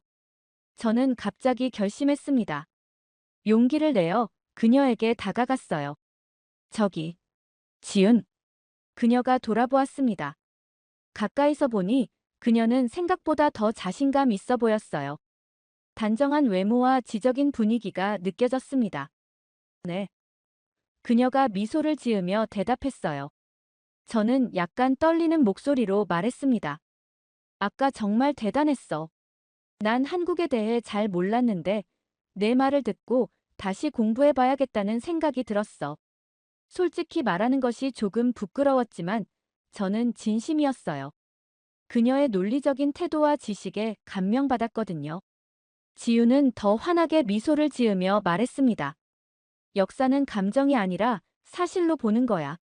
관심이 있다면 언제든 이야기해줄게. 그녀의 친절한 반응에 저는 안도했어요. 제가 그동안 한국인들을 얼마나 잘못 판단했는지 다시 한번 깨달았죠. 감정적이고 논리가 부족하다고 생각했던 제 편견이 완전히 틀렸다는 것을 지훈이 증명했으니까요. 정말? 그럼 혹시 다음 주에 같이 커피 마시면서 이야기할 수 있을까? 저는 용기를 내어 제안했습니다. 한국에 대해, 그리고 동아시아 역사에 대해 더 배우고 싶었어요. 특히 편향되지 않은 시각으로 말이죠. 물론이지. 화요일 오후는 어때? 지훈이 대답했어요. 우리는 번호를 교환했고 다음 만남을 약속했습니다. 강의실을 나오면서 저는 마음이 한결 가벼워진 것을 느꼈어요. 지금까지 제가 가지고 있던 한국에 대한 생각이 얼마나 왜곡되어 있었는지 깨닫게 되었거든요. 세상엔 내가 모르는 것이 너무 많구나. 저는 도서관으로 향했습니다. 한국 역사에 관한 책을 찾아보기로 했어요. 이제부터는 누군가의 말을 맹목적으로 믿기보다 스스로 공부하고 판단하기로 결심했습니다. 타카하시 교수의 강의를 들으면서 가졌던 편견과 선입견들이 하나씩 무너지기 시작했어요. 그날 저는 처음으로 한국 역사책을 펼쳐보았습니다. 그리고 그것은 제 인생의 작은 전환점이 되었어요. 도서관에 도착해서 관련 서적을 찾아보는 동안 제 머릿속에는 지훈의 자신감 있는 모습이 계속 떠올랐어요. 그녀가 보여준 것은 단순한 애국심이 아니라 사실에 기반한 논리적인 주장이었습니다. 그것이 제가 한국을 다시 보게 된 결정적인 이유였죠. 역사는 감정이 아니라 사실로 보는 거야. 지훈의 이 말이 제 머릿속에 깊이 새겨졌습니다. 지훈과의 약속날이 다가왔습니다. 그 사이 저는 도서관에서 수많은 시간을 보냈어요. 한국 역사책, 독도 관련 자료, 일본의 한국 점령 시기에 관한 문헌들을 찾아 읽었죠. 진실을 알고 싶다는 갈망이 컸습니다. 마침내 화요일, 약속 장소인 카페에 도착했을 때 지훈은 이미 자리에 앉아 있었어요. 그녀는 미소를 지으며 저를 맞이했습니다. 책을 많이 읽었나 봐. 지훈이 제가 든 책들을 보며 물었어요. 응, 정말 많은 것을 알게 됐어. 특히 일본이 한국을 점령했던 역사에 대해서. 저는 솔직하게 대답했죠. 그날 이후 저는 한국 역사에 대해 더 깊이 공부하기 시작했습니다. 처음엔 단순한 호기심이었지만 점점 진실을 알게 되면서 생각이 바뀌었죠. 독도가 한국 영토라는 역사적 증거들을 발견했습니다. 지훈이 말했던 것처럼 신라 시대부터 한국의 문헌에 독도 관련 기록이 있었고 조선 왕조 시기에도 명확하게 한국 영토로 인식되고 있었던 거죠. 특히 놀라웠던 것은 일본 자신들의 고지도에서도 독도를 일본 영토가 아닌 것으로 표시하고 있다는 점이었어요. 지훈은 제가 가져간 책들을 보면서 더 많은 설명을 해주었습니다. 그녀는 감정적으로 말하는 대신 사실과 문헌을 바탕으로 차분히 이야기했어요. 이런 태도가 저에게는 더 큰 신뢰를 주었죠. 타카하시 교수는 어떻게 됐어? 지훈이 물었어. 수업 스타일이 완전히 바뀌었어. 더 이상 한국에 대한 비하 발언은 하지 않고 객관적인 사실만 다루려고 해. 그날 이후로 자신감이 많이 줄어든 것 같아. 우리는 웃으며 이야기를 나눴어요. 그리고 대화는 자연스럽게 한국 문화로 이어졌습니다. 지훈은 한국의 역사뿐만 아니라 문화, 언어, 예술에 대해서도 많은 것을 알려주었어요. 한국이 단순히 두 강대국 사이에 낀 작은 나라가 아니라 독자적인 문화와 풍부한 역사를 가진 나라라는 것을 알게 되었습니다. 처음엔 한국에 대해 많은 편견이 있었어. 저는 솔직하게 고백했어. 일본과 중국의 그림자 정도로만 생각했거든. 지훈은 이해한다는 듯이 고개를 끄덕였어. 많은 사람들이 그렇게 생각해. 하지만 역사는 누가 더 크게 외치는가에 따라 결정되는 것이 아니라 진실을 말하는 사람이 결국 승리한다는 것을 기억해줘. 그녀의 말이 제 마음 깊이 와닿았습니다. 역사는 권력자나 강자의 것이 아니라 진실을 추구하는 모든 사람의 것이라는 생각이 들었어요. 카페에서 나온 후 우리는 캠퍼스를 걸으며 더 많은 이야기를 나눴습니다. 지유는 한국의 독립운동, 민주화 과정, 그리고 현대 한국의 발전에 대해 이야기해 주었어요. 그녀의 이야기 속에서 저는 한국인들의 강인함과 끈기를 엿볼 수 있었습니다. 한국이 일제강점기와 한국전쟁의 폐허 속에서 어떻게 오늘날의 경제 강국으로 성장했는지 정말 놀라워. 제가 감탄했어요. 응, 우리는 그걸 한강의 기적이라고 불러. 하지만 그건 기적이 아니라 한국인들의 노력과 희생의 결과야. 그날 이후로 저는 정기적으로 지윤을 만나 한국에 대해 더 많이 배웠습니다. 제 인생에서 한국이라는 나라는 더 이상 희미한 존재가 아니었어요. 오히려 존경과 관심의 대상이 되었죠. 도서관에서 한국 역사를 공부하면서 저는 타카하시 교수의 강의에서 배운 내용들이 얼마나 한쪽으로 치우쳐 있었는지 깨달았습니다. 그리고 진실을 추구하는 태도의 중요성도 배웠어요. 그 경험은 제게 중요한 교훈을 주었습니다. 편견 없이 세상을 바라보는 법, 다양한 관점에서 역사를 이해하는 법, 그리고 무엇보다 진실을 추구하는 자세의 중요성을 말이죠. 그 강의가 있었던 날로부터 한 학기가 지났습니다. 저는 많은 것이 변했어요. 한국에 대한 제 생각은 완전히 달라졌고 역사를 바라보는 시각도 크게 바뀌었죠. 지윤과는 좋은 친구가 되었습니다. 우리는 자주 만나 이야기를 나누었고 서로의 문화에 대해 배웠어요. 저는 한국어도 조금씩 배우기 시작했고 한국 역사에 대해 더 깊이 공부했죠. 오늘은 타카하시 교수의 마지막 수업이었습니다. 그는 학생들에게 한 학기 동안 배운 것을 정리해달라고 요청했어요. 저는 이 수업에서 가장 중요한 것을 배웠습니다. 제가 말했어요. 역사는 단순한 감정 싸움이 아니라 진실과 논리에 기반해야 한다는 것을요. 강의실이 조용해졌습니다. 저는 그날 지윤이 보여준 모습을 떠올리며 말을 이어갔어요. 지윤이 보여준 침착하고 논리적인 태도는 그 어떤 감정적 주장보다 강력한 힘을 가지고 있었습니다. 그리고 저는 깨달았습니다. 진실을 이야기하는 사람이 결국 승리한다는 것을요. 처음에 저는 한국에 대한 깊은 편견을 가지고 있었습니다. 그저 일본과 중국 사이에 끼인 작은 나라, 역사적 가치도 별로 없는 국가라 여겼죠. 하지만 지윤을 만나고 그녀가 보여준 논리적이고 침착한 모습을 통해 제 모든 편견이 하나둘 무너져 내렸어요. 이제 저는 한국을 완전히 다른 시각으로 바라보게 되었습니다. 독자적인 문화와 풍부한 역사를 가진 자랑스러운 나라로요. 무엇보다 감사한 것은 한국을 새롭게 알게 되면서 제 시야가 훨씬 넓어졌다는 점입니다. 한 나라에 대한 편견이 깨지는 과정은 세상을 바라보는 제 시각 전체를 바꿔놓았어요. 이 모든 변화를 가져다 준 한국, 그리고 지윤에게 마음 깊이 감사함을 느낍니다. 정말 믿을 수 없는 일이 일어났습니다. 최근 전 세계 공항이 발칵 뒤집혔다고 합니다. 글로벌 항공연합이 긴급 대책을 마련하기 위해 모든 국가를 소집했을 정도라고 하는데요. 충격적인 건 그 중심에 한국이 있다는 사실입니다. 심지어 영국의 유명 항공사 책임자는 모두가 경악할 만한 발언까지 했다고 하죠. Quality and it's a skill, but you have to learn the skill how to be outgoing. And some people aren't outgoing. I'm not always outgoing. 대체 무슨 일이 있었던 걸까요? 안녕하세요. 저는 영국 브리티시 에어웨이즈의 승무원으로 일하고 있는 엠마라고 합니다. 5년 넘게 승무원으로 일하며 영국의 공항과 저희 항공사만큼 완벽한 곳은 없다고 생각하며 살아왔죠. 물론 지금 생각하면 완전히 웃긴 이야기지만 말이에요. 아직도 그날의 기억이 선명합니다. 그날 저는 비행기에서 내리며 깊은 한숨을 내쉬었어요. 오랜만에 휴가로 탑승한 프랑스행 비행기가 갑자기 기체 결함을 일으켜 인천공항에 비상 착륙하게 되고 말았거든요. 기장이 한국에 비상 착륙한다는 말에 저는 속으로 신음을 참았습니다.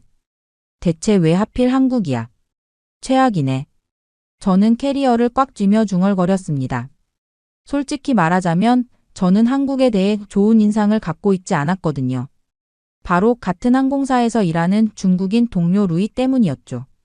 루이는 런던 - 상하이 노선을 5년 넘게 비행하며 동아시아에 대해 전문가처럼 이야기하곤 했습니다. 엠마, 한국이 겉으로는 발전한 것처럼 보여도 속은 완전히 다르다니까. 루이는 기내식을 준비하던 중에도 휴게실에서 쉬는 시간에도 한국에 대한 부정적인 이야기를 끊임없이 했습니다. 한국 사람들은 외국인에게 불친절하고 특히 중국인이나 서양인들에게 차별적인 시선을 보낸다고 했어요. 자기가 한국 식당에서 완전히 무시당했던 경험도 들려주었죠.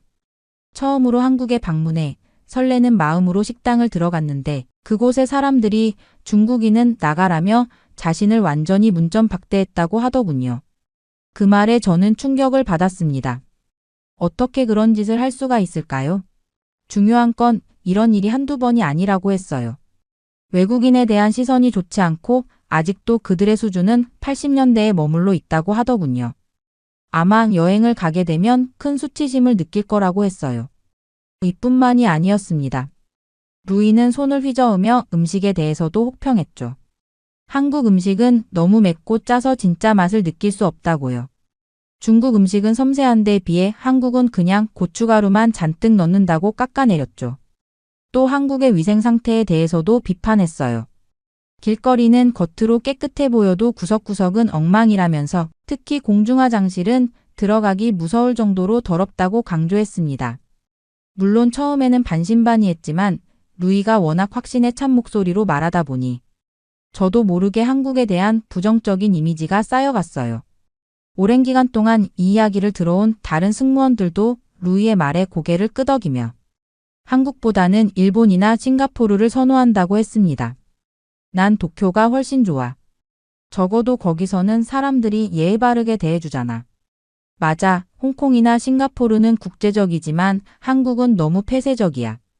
결국 동료들의 이런 대화가 반복될수록 한국은 제 여행 목록의 맨 밑으로 내려갔죠. 그런데 그렇게나 원치 않았던 이 한국에 도착하다니. 휴가를 완전히 망쳐버린 것 같다는 생각에 기분이 너무나도 좋지가 않더군요. 그렇게 인천공항 입국장으로 들어서며 저는 주변을 경계하듯 둘러봤습니다. 공항은 생각보다 넓고 깨끗했어요. 하지만 루이의 말이 귓가에 맴돌아 마음이 편치 않았습니다. 저는 짐을 꼭 붙들고 걸었어요. 이탈리아 공항에서 소매치기를 당한 경험이 있어서 더 조심스러웠죠. 한국 승객들이 빠른 걸음으로 지나가는 모습을 지켜보았습니다. 그들의 표정은 무뚝뚝해 보였고 저를 힐끗 보는 시선에서 무언가 차갑고 배타적인 느낌이 들었어요. 물론 제 편견이 그렇게 느끼게 만들었을 수도 있지만 그 순간 저는 정말 그렇게 느꼈답니다. 솔직히 한국보다 일본이나 프랑스에 가고 싶었어. 저는 속으로 이렇게 생각하며 한숨을 내쉬었습니다. 다른 승무원들도 비슷한 표정이었어요. 모두 예상치 못한 상황에 당황한 듯 했죠. 특히 프랑스에서 휴가를 보낼 계획이었던 제 동료 제니퍼는 이미 얼굴을 잔뜩 찌푸리고 있었습니다. 화장실을 찾아 걸어가는 동안 한국어 안내 방송이 귓가에 울렸어요. 알아들을 수 없는 말들이 더 불안하게 느껴졌습니다. 다행히 영어 안내도 함께 나왔지만 그래도 마음이 편치 않았죠. 어떻게든 이 짧은 시간을 버티고 빨리 프랑스로 가고 싶었어요. 한국에서 뭘 해야 할지, 어떻게 시간을 보내야 할지 감이 오지 않았습니다. 하지만 저는 그때까지 몰랐어요. 이번 예기치 못한 체류가 제 모든 편견을 깨부술 것이라는 사실을요. 그리고 앞으로 몇 시간 동안 한국에 대한 제 생각이 완전히 바뀌게 될 거라는 것도요. 그때였습니다. 공항 로비에서 망연자실하게 서 있던 저에게 단정한 정장 차림의 한국인 남성이 다가왔습니다. 강민혁이라고 했죠. 한국항공사 정비팀 책임자라고 합니다. 그는 완벽한 영어로 자신을 소개했어요. 강민혁은 걱정하지 말라며 비행기 정비가 5시간 안에 끝날 예정이라고 설명했습니다. 그동안 불편하겠지만 최대한 빨리 여정을 계속할 수 있도록 하겠다고 했어요. 그 말에 저는 헛웃음이 나왔습니다. 5시간이라고요? 말도 안 됐습니다. 저는 그에게 5시간 만에 끝내는 것은 불가능하다고 말했어요. 저 또한 영국에서 근무하면서 여러 번 비행기 정비를 지켜봤거든요. 항공기 점검은 적어도 하루 이상이 걸리는 것이 상식이었습니다. 그것도 가벼운 결함일 경우에 한해서죠. 저희 항공사에서는 승객 안전을 위해 최소 24시간의 점검 시간을 원칙으로 삼고 있었어요. 강민혁은 자신감 넘치는 미소를 지으며 저희가 어떻게 작업하는지 직접 보여주겠다고 했습니다. 정비소로 안내해주겠다고 했죠. 저는 반신반의하는 마음으로 그를 따라갔어요. 다른 승무원들도 호기심에 함께 움직였습니다. 정비소에 도착한 저는 믿을 수 없는 광경을 목격했어요. 수십 명의 정비사들이 마치 한 몸처럼 움직이며 항공기를 점검하고 있었습니다. 각자 맡은 부분을 신속하게 살피면서도 정확하게 작업하는 모습이 인상적이었죠. 저도 모르게 감탄사가 나왔어요. 정비사들은 각자 태블릿을 들고 실시간으로 정보를 공유하고 있었습니다. 누군가 문제를 발견하면 즉시 모든 팀원에게 공유되어 함께 해결책을 찾았죠. 강민혁은 이것이 그들이 개발한 통합 정비 시스템이라고 설명했습니다. 모든 정비사가 실시간으로 정보를 공유하고 AI가 최적의 정비 순서와 방법을 제안해준다고 했어요. 현대적인 장비들과 효율적인 작업 프로세스가 영국에서 본 정비소와는 확연히 달랐어요. 저는 5시간 만에 모든 점검을 마치고 안전하게 비행할 수 있다는 게 정말 가능한지 물었습니다. 제 목소리에는 의심이 가득했어요. 안전 문제는 절대 타협할 수 없는 부분이니까요. 강민혁은 고개를 끄덕이며 자신 있게 말했습니다. 한국에서는 빠른 게 기본이지만 빠르다고 해서 정확성을 포기하지 않는다고 했어요. 오히려 더 정확하게 하기 위해 혁신적인 시스템을 도입했다고 설명했습니다. 그는 태블릿으로 실시간 정비 진행 상황을 보여주었어요. 놀랍게도 이미 전체 작업의 40%가 완료된 상태였습니다. 각 단계마다 안전 체크리스트가 있었고 여러 전문가의 확인을 거치는 프로세스였죠. 저는 여전히 반신반의했지만 그들의 작업 방식에 감탄할 수밖에 없었습니다. 한국의 정비 시스템은 제가 지금까지 경험한 그 어떤 나라보다 효율적이었어요. 강민혁은 영국에서도 이런 시스템 도입을 검토해 본 적이 있는지 물었습니다. 저는 머리를 가로저었어요. 이렇게 혁신적인 시스템은 본 적이 없었으니까요. 그렇게 정비소를 나오면서 저는 계속해서 루이의 말과 현실 사이의 괴리를 생각했습니다. 한국이 정말 그가 말한 것처럼 뒤떨어진 나라였을까요? 적어도 항공기 정비 시스템만큼은 그렇지 않았어요. 공항 대기실로 돌아오는 길에 저는 여전히 캐리어를 꼭 쥐고 있었습니다. 습관적인 행동이었어요. 2년 전 이탈리아 공항에서 짐을 도둑 맞을 뻔한 경험이 있거든요. 그때 짐에서 단 5초만 눈을 뗐는데도 누군가 제 가방을 들고 달아나려고 했었습니다. 다행히 주변 사람들의 도움으로 가방을 되찾았지만 그 이후로 공공장소에서는 항상 짐을 붙들고 있었죠. 하지만 몇 분 후 저는 정말 믿기 힘든 광경을 목격했어요. 한국 사람들은 짐을 아무렇게나 두고 다녔습니다.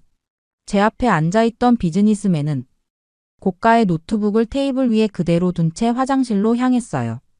심지어 그의 지갑도 노트북 옆에 놓여 있었습니다. 저 사람 도대체 뭐 하는 거지? 저는 놀라서 주변을 둘러봤습니다. 또 다른 곳에서는 젊은 여성이 브랜드 가방을 의자에 걸어둔 채 친구와 커피를 마시러 갔어요. 노부부는 짐 가방 2개를 그대로 두고 면세점으로 향했습니다. 이건 너무 무신경한 거 아닌가? 저는 긴장하며 제 캐리어를 더 꽉 붙잡았어요. 혹시나 도둑이 나타나면 주변 사람들에게 알려야겠다고 생각했죠. 하지만 시간이 지나도 도난당했다는 사람은 단 한 명도 없었습니다. 오히려 사람들은 너무나 평온한 표정으로 각자의 일상을 즐기고 있었어요. 화장실에 갔던 비즈니스맨이 돌아와 아무 일도 없다는 듯 노트북을 사용하기 시작했습니다. 면세점에 갔던 노부부도 짐이 그대로 있는 것을 확인하고는 별다른 반응 없이 앉았어요. 이게 가능한 일인가? 저는 여전히 의구심을 품고 있었습니다. 런던이나 파리, 로마 같은 도시에서는 상상도 할 수 없는 광경이었으니까요. 짐을 잠시라도 방치했다가는 순식간에 사라질 텐데 말이죠. 그때 정장 차림의 남성이 다시 다가왔습니다. 강민혁 팀장이었어요. 엠마 승무원님, 정비가 예상보다 빠르게 진행되고 있습니다. 그가 내미는 사원증을 다시 확인하며 저는 안도했습니다. 강민혁은 제가 여전히 캐리어를 꽉 붙잡고 있는 모습을 보더니 미소를 지었어요. 여기선 그렇게 짐을 꼭 쥐고 있을 필요 없어요. 한국은 공공장소에서 도난 사고가 거의 일어나지 않습니다. 저는 여전히 반신반의했지만 주변의 모습을 다시 한번 살펴보니 정말 그런 것 같았습니다. 사람들은 자신의 소지품에 대해 전혀 걱정하지 않는 듯 했어요. 정말요? 그럼 저 노트북이나 가방을 그냥 두고 가도 안전하다는 말씀인가요? 강민혁은 고개를 끄덕였습니다. 한국은 CCTV가 많고 시민의식이 높아서 공공장소에서의 도난 사고율이 세계 최저 수준이라고 했어요. 이후 제 캐리어를 조심스럽게 의자 옆에 내려놓자 강민혁은 미소를 지었습니다. 모든 것이 새롭고 낯설었지만 조금씩 한국의 안전함에 익숙해지는 중이었어요. 그때 저는 제니퍼의 상태가 이상하다는 것을 알아차렸습니다. 제니퍼는 저와 가장 친한 동료 승무원이에요. 저희는 5년 넘게 같은 팀으로 일해왔죠. 그런데 그녀가 갑자기 의자에 털썩 주저앉으며 얼굴이 창백해졌습니다. 저는 재빨리 그녀에게 다가갔어요. 제니퍼는 어지러움을 느끼기 시작했다고 했습니다. 긴 비행과 갑작스러운 비상 착륙으로 인한 스트레스 그리고 휴식 없이 이어진 피로가 겹쳐 몸이 무거워진 듯 했어요. 제니퍼는 괜찮다고 했지만 얼굴은 점점 더 창백해졌고 이마에는 식은땀이 맺혔습니다. 그 모습을 지켜보던 한국 여성이 다가왔어요. 그녀는 자신을 박소연이라고 소개했습니다. 한국 항공사에서 일하는 승무원이었죠. 박소연은 제니퍼가 많이 아파 보인다며 응급센터에 가보는 게 좋겠다고 권했어요. 저는 잠시 망설였어요. 한국 병원에 대한 루이의 경고가 다시 떠올랐거든요. 한국 병원의 위생 상태는 괜찮을까? 영어로. 의사소통이 될까? 비용은 얼마나 나올까? 이런 생각들이 머릿속을 맴돌았습니다. 박소연은 응급센터에 가보자며 안내해주겠다고 했어요. 저는 여전히 불안했지만 제니퍼의 상태가 점점 악화되는 것 같았습니다.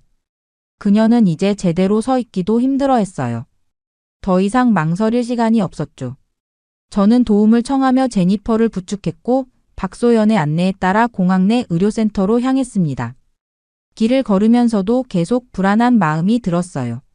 루이가 한국의 의료시설에 대해서도 부정적으로 이야기했었거든요. 하지만 공항 의료센터에 도착한 순간 저는 또 한 번 놀라움을 금치 못했습니다. 예상과는 완전히 달랐어요. 깨끗하고 현대적인 시설이 펼쳐져 있었습니다. 제니퍼는 접수 후 곧바로 진찰실로 안내받았어요. 접수 과정도 매우 간단했습니다. 태블릿으로 몇 가지 정보만 입력했을 뿐인데 모든 수속이 끝났어요. 저는 걱정스럽게 제니퍼와 함께 들어갔습니다. 진료실은 놀라울 정도로 깨끗했어요. 최신식 의료 장비들이 곳곳에 배치되어 있었고 의사와 간호사들은 모두 전문적인 모습이었습니다. 김태윤 의사는 유창한 영어로 제니퍼의 증상을 물었어요. 저는 통역이 필요할까봐 걱정했는데 의사가 완벽한 영어를 구사하는 것을 보고 안도했습니다. 제니퍼는 자신의 증상을 설명했고 의사는 신속하게 진찰을 시작했어요. 혈압, 체온, 산소 포화도 등을 체크하고 간단한 혈액 검사까지 진행했습니다. 모든 과정이 빠르고 효율적이었어요. 의사는 탈수와 저혈당 상태라고 진단했습니다. 장시간 비행과 스트레스로 인한 것 같다고 했어요. 수액 치료를 하면 곧 좋아질 거라고 설명했습니다. 간호사는 신속하게 수액을 준비했고 제니퍼는 편안한 침대에 누워 치료를 받았어요. 저는 이 시설이 정말 공항 안에 있는 것인지 놀라웠습니다. 영국 히드로 공항의 의료시설도 괜찮다고 생각했는데 이곳은 그보다 훨씬 현대적이고 효율적이었어요. 치료가 끝나고 정산을 할 때도 놀랐습니다. 치료비가 합리적인 수준이었거든요. 영국이나 미국에서 같은 치료를 받았다면 훨씬 더 많은 비용이 들었을 텐데 말이죠. 저는 어떻게 이런 수준의 의료 서비스를 이렇게 저렴하게 제공할 수 있는지 물었어요. 박소연은 미소를 지으며 한국은 국민건강보험 시스템이 잘 갖춰져 있어 의료비 부담이 상대적으로 적다고 설명했습니다. 그리고 공항 의료센터는 외국인 방문객을 위해 특별히 신경 쓰고 있다고 했어요. 이후 의료센터에서 나오자 제니퍼의 상태가 많이 좋아졌습니다. 수액치료 덕분인지 얼굴에 혈색이 돌아왔어요. 제니퍼는 이제 별 문제 없이 걸을 수 있게 되었고 저는 마음이 한결 가벼워졌습니다. 루이의 경고와는 달리 한국의 의료 시스템은 놀라울 정도로 효율적이었어요. 박소연이 저희에게 다가왔습니다. 그녀는 비행기 정비가 아직 진행 중이니 점심을 먹으러 가는 게 어떻겠냐고 제안했어요. 제니퍼도 의사가 음식을 먹는 게 좋겠다고 했다며 고개를 끄덕였습니다. 박소연은 김치찌개를 먹어보는 게 어떻겠냐고 물었어요. 저는 즉시 고개를 저었습니다. 루이가 한국 음식은 모두 너무 맵다고 했거든요. 특히 김치는 입에 넣자마자 화상을 입을 것 같다고 과장되게 표현했었죠. 하지만 박소연은 김치찌개도 순한 맛으로 조절할 수 있다고 설명했어요. 저는 반신반의하며 그녀를 따라 공항 내 한식당으로 향했습니다. 식당은 깔끔했고 메뉴판에는 영어 설명이 함께 있어 주문하기 편했어요. 김치찌개가 테이블에 도착했을 때 붉은 국물을 보고 다시 한번 망설였습니다. 하지만 예의상 한 숟가락 떠먹어 봤어요. 그 순간 저는 깜짝 놀랐습니다. 예상과는 달리 깊고 진한 국물 맛이 입안에 퍼졌어요. 맵기만 한 게 아니라 다양한 맛이 조화롭게 어우러졌습니다. 이게 왜 맛있지? 저는 생각할 겨를도 없이 한 숟가락, 두 숟가락 계속해서 먹었어요. 어느새 제 그릇은 비어가고 있었습니다. 제니퍼도 비슷한 반응이었어요. 그녀는 된장찌개를 시켰는데 계속해서 맛있다는 감탄사를 내뱉었습니다. 루이의 말이 다 틀렸네요. 한국 음식은 정말 맛있어요. 박소연은 미소를 지으며 한국 음식의 다양성에 대해 설명해 주었습니다. 매운 음식만 있는 것이 아니라 담백하고 깊은 맛을 내는 요리가 많다고 했어요. 김치도 여러 종류가 있으며 모든 한국 음식이 매운 것은 아니라고 했습니다. 식사를 마친 후 박소연이 잠시 화장실에 가는 동안 저희는 근처 편의점에 들렀어요. 그런데 이 편의점이 또 한 번 저를 놀라게 했습니다. 영국의 편의점과는 차원이 달랐어요. 먼저 눈에 띈 것은 무인 계산 시스템이었습니다. 고객들이 스스로 상품을 스캔하고 결제할 수 있는 시스템이 갖춰져 있었어요. 상품들은 정갈하게 정리되어 있었고 신선한 도시락과 삼각김밥 같은 즉석식품도 다양했습니다. 특히 삼각김밥의 포장에 감탄했어요. 박소연이 돌아와서 어떻게 먹는지 시범을 보여줬는데 포장의 한쪽 귀퉁이를 당기면 비닐이 깔끔하게 벗겨지는 설계였습니다. 김밥을 싸고 있는 김이 습해지지 않도록 김과 밥 사이에 얇은 필름을 넣은 아이디어도 놀라웠어요. 이런 편리한 시스템은 영국에서도 본 적이 없어요. 저는 감탄사를 연발했습니다. 디자인, 실용성, 위생까지 모든 면에서 완벽했어요. 편의점 음료 코너에서는 다양한 종류의 차와 커피, 생과일 주스가 진열되어 있었고 심지어 와인과 맥주까지 판매하고 있었습니다. 제니퍼는 삼각김밥 여러 개와 아이스 커피를 구매했어요. 저는 유자차와 참치 삼각김밥을 골랐습니다. 무인 계산대에서 간편하게 결제한 후 저희는 다시 공항 대기실로 향했어요. 박소연은 한국의 편의점이 단순한 상점이 아니라 생활 문화 공간이라고 설명했습니다. 24시간 운영되며 공과금 납부, 택배 서비스, 심지어 간단한 식사까지 해결할 수 있는 곳이라고 했어요. 그렇게 공항 대기실로 돌아오는 길에 저는 계속해서 한국에 대한 새로운 인상을 정리하고 있었어요. 루이의 말과는 달리 한국은 놀라울 정도로 발전되고 효율적인 나라였습니다. 깊은 맛의 음식과 편리한 시스템까지 모든 것이 기대 이상이었죠. 대기실로 들어서자 비행기 정비가 거의 끝나가고 있다는 안내 방송이 나왔어요. 승객들은 다시 탑승 준비를 하고 있었습니다. 이제 곧 프랑스로 향할 수 있게 된 거죠. 하지만 저는 이상하게도 서둘러 떠나고 싶은 마음이 들지 않았어요. 오히려 더 많은 것을 보고 싶다는 생각이 들었습니다. 박소영과 다른 한국 승무원들이 승객들을 응대하는 모습을 지켜보며 저는 또 한 번 감탄했어요. 시간이 흐를수록 한국 승무원들의 서비스 정신이 얼마나 특별한지 더 깊이 느낄 수 있었습니다. 그들은 승객 한 명 한 명을 정말 세심하게 배려했어요.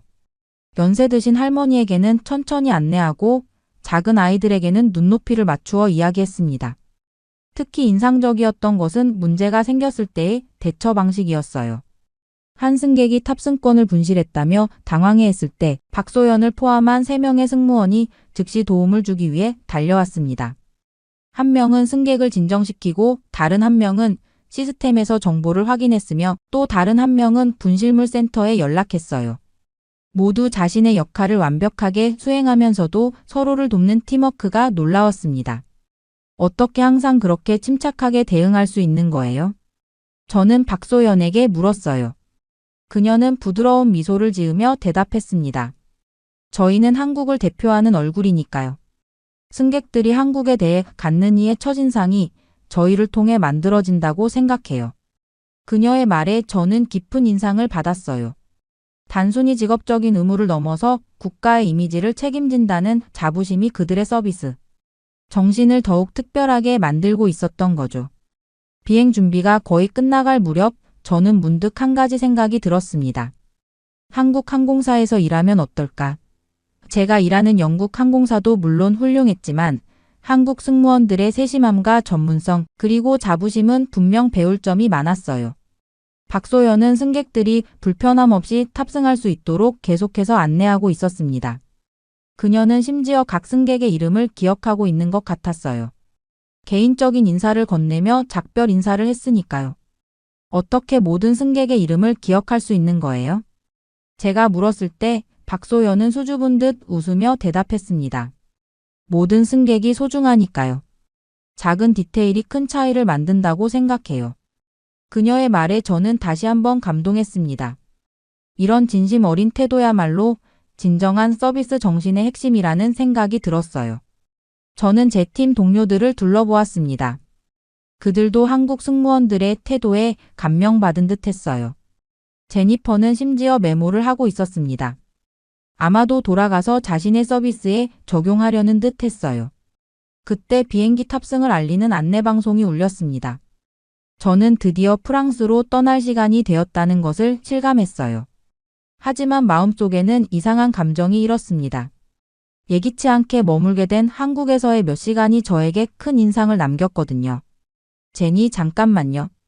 저는 탑승구로 향하던 제니퍼의 팔을 잡았습니다. 그녀는 의아한 표정으로 저를 바라봤어요. 왜? 뭐 잊어버린 거라도 있어? 저는 천천히 고개를 저었습니다. 갑자기 머릿속에 떠오른 생각이 있었거든요. 처음엔 프랑스를 기대했지만 이제는 한국이 더 궁금해졌습니다. 몇 시간 동안 경험한 한국의 모습은 제가 상상했던 것과 너무나도 달랐어요. 효율적인 항공기 정비 시스템, 안전한 공공장소, 최첨단 의료시설, 맛있는 음식과 편리한 편의점, 그리고 무엇보다 정성 어린 서비스 정신까지. 한국은 제가 루이에게 들었던 것과는 완전히 다른 나라였습니다. 제가 프랑스 여행을 취소하려고 해요. 제니퍼는 깜짝 놀란 표정을 지었습니다. 뭐라고? 파리에서의 휴가를 기대했잖아. 왜 갑자기? 한국에 더 머물러 보고 싶어요. 몇 시간 동안 경험한 것만으로도 이렇게 놀라웠는데 실제로 여행을 한다면 얼마나 더 많은 것을 발견할 수 있을지 궁금해요. 제니퍼는 잠시 당황했지만 곧 이해한다는 듯 미소를 지었습니다. 저는 결국 프랑스 여행을 취소하고 한국에서 휴가를 보내기로 결정했어요. 프랑스는 언제든 갈 수 있지만 지금 이 순간 한국에 대한 호기심이 더 컸으니까요. 항공사에 연락해 휴가 일정을 변경했습니다. 다행히 저희 항공사는 직원들의 일정 변경에 유연했어요. 박소연에게 이 소식을 전했을 때 그녀는 정말 기뻐했습니다. 한국의 여러 관광지와 맛집을 추천해주겠다고 했죠. 정말 좋은 결정을 하셨어요. 한국은 볼거리가 정말 많거든요. 서울의 현대적인 모습부터 고궁의 전통미까지 다양한 매력이 있어요. 박소연의 설명을 들으며 저는 제 결정이 옳았다는 확신이 들었습니다. 떠나기 전에 강민혁 팀장에게도 인사를 나누었어요. 그는 제 결정에 놀라면서도 진심으로 축하해 주었습니다. 한국에서 좋은 시간 보내세요. 짧은 시간이었지만 엠마 씨 덕분에 저도 많이 배웠습니다. 비행기에 탑승한 제니퍼와 다른 동료들은 창문으로 저에게 손을 흔들었어요. 저는 그들에게 웃으며 손을 흔들어 주었습니다. 그들이 탄 비행기가 하늘로 날아오르는 것을 지켜보며 저는 이제 새로운 모험이 시작된다는 설렘을 느꼈어요. 공항을 나서기 전 저는 마음속으로 루이에게 말했습니다. 한국은 내가 상상했던 것보다 훨씬 선진국이야. 내가 말한 모든 것이 잘못됐어. 저는 이제 확신할 수 있었어요. 한국은 제가 들었던 것과는 완전히 다른 나라였습니다. 현대적이고 효율적이며 안전하고 무엇보다 따뜻한 정이 넘치는 곳이었죠. 박소영과 함께 공항을 나서며 저는 서울의 스카이라인을 바라봤습니다. 고층 빌딩들이 햇빛에 반짝이는 모습이 아름다웠어요. 이제 앞으로의 며칠 동안 저는 한국의 진짜 모습을 탐험할 준비가 되어 있었습니다. 한국에 대한 제 모든 편견이 완전히 깨져버렸어요. 불친절하다고 생각했던 한국인들은 오히려 따뜻하고 친절했고 맵기만 하다던 음식은 깊은 맛의 정교한 요리였으며 위생 상태가 좋지 않다던 곳은 오히려 깨끗하고 체계적이었습니다. 이제 진짜 한국을 만날 시간이구나. 제 가슴은 설렘으로 가득 찼습니다. 루이의 이야기가 아닌 제 눈으로 직접 한국을 발견할 기회가 생긴 거니까요. 때로는 예상치 못한 일이 가장 특별한 경험을 선물해준다는 것을 깨달았습니다. 비상착륙이라는 불운한 사건이 제 인생에서 가장 행운이 되다니 정말 놀라운 일이었죠. 저는 박소연을 따라 택시에 올랐습니다. 한국에서의 새로운 여정이 시작되고 있었어요.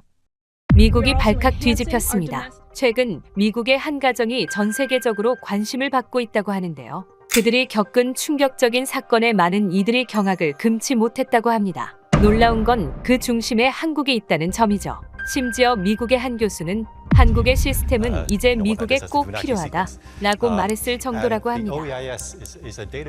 대체 무슨 일이 있었던 걸까요? 안녕하세요. 저는 리사입니다.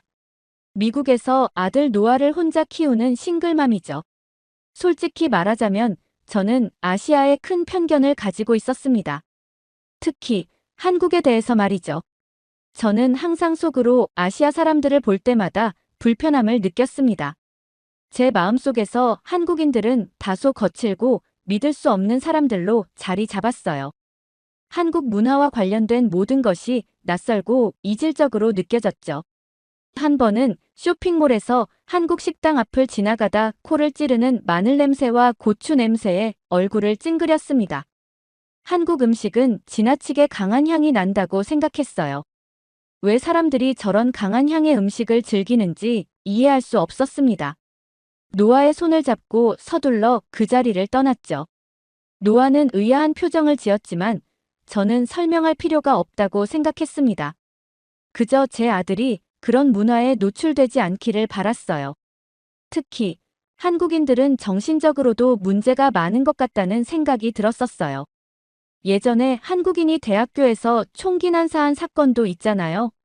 정신 건강 문제를 겪고 있었다고는 하지만 어떤 미친 인간이 총기를 난사를 하나요?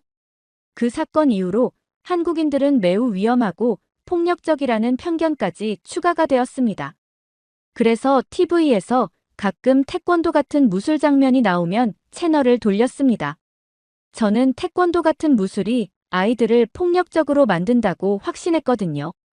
이런 편견이 자신에게는 당연하다고 믿었고 이를 바꿀 이유가 없다고 생각했어요. 제 주변 친구들도 비슷한 생각을 가지고 있었으니까요. 아들 노아에게도 비슷한 배경을 가진 친구들과 어울리는 것이 더 좋을 거라고 은연중에 말하곤 했죠. 같은 인종인 우월한 저희 백인들과 함께 어울리는 것이 정서적으로도 좋을 것이 확실하니까요.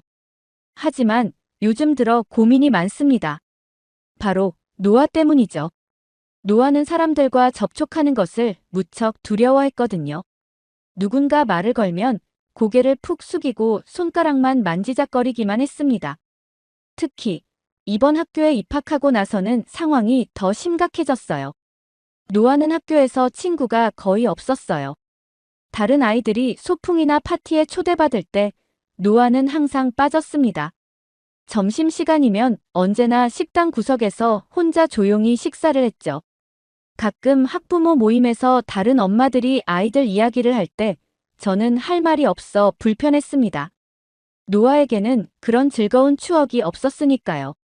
하루는 노아의 담임 선생님께서 전화를 주셨어요. 노아가 수업 시간에 질문을 받으면 얼굴이 새빨개지고 말을 더듬는다고 하셨습니다. 발표는 아예 하지 못했죠. 선생님께서는 노아가 사회성 발달에 문제가 있을 수 있다고 말씀하셨어요. 그때 저는 속으로 괜찮아질 거야 라고 생각했습니다. 모든 아이가 다 같을 수는 없으니까요. 그때를 생각하면 정말 후회가 되고는 합니다. 그건 저만의 착각이었으니까요. 그러던 어느 날 학교에 급히 노트를 가져다 주러 갔다가 저는 큰 충격에 완전히 얼어붙고 말았습니다. 복도 끝에서 노아가 몇몇 아이들에게 둘러싸여 있었어요. 그 아이들이 노아의 책가방을 빼앗아 내용물을 바닥에 쏟아붓고 있었죠. 노아의 점심 도시락은 이미 바닥에 엎어져 있었고 아이들은 키득거리며 노아를 손가락으로 가리키고 있었어요. 심장이 터질 것 같았습니다. 달려가 아이들을 뿔뿔이 흩어지게 했지만 노아의 눈에 고인 눈물을 보는 순간 제 다리에 힘이 풀렸어요. 그 자리에 무릎을 꿇고 노아를 껴안았습니다. 아들의 작은 어깨가 흐느낌으로 떨리는 것이 느껴졌죠. 대체 언제부터 이런 일이 있었니? 물었을 때 노아는 눈을 피하며 괜찮아요. 엄마라고만 대답했어요. 집으로 돌아와서도 노아는 아무 말 없이 자신의 방에 틀어박혔습니다. 그날 밤 아들의 문 앞에서 무릎을 꿇고 앉아 울었어요. 내 소중한 아이가 매일 이런 공포 속에서 학교에 가고 있었다니. 문틈으로 새어나오는 흐느낌 소리에 제 심장이 산산조각 났습니다. 그러던 어느 날 아침, 노아가 평소보다 일찍 일어나 식탁에 앉아 있었습니다. 얼굴에는 결연한 표정이 서려 있었어요. 노아는 잠시 망설이더니 조심스럽게 입을 열었습니다. 엄마, 저 태권도를 배우고 싶어요. 순간 귀를 의심했습니다. 태권도라니? 내 아들이? 노아는 내 표정을 살피면서 이야기를 이어갔어요. 태권도를 배우면 자신감도 생기고 자기 자신을 지킬 수도 있을 거라고요.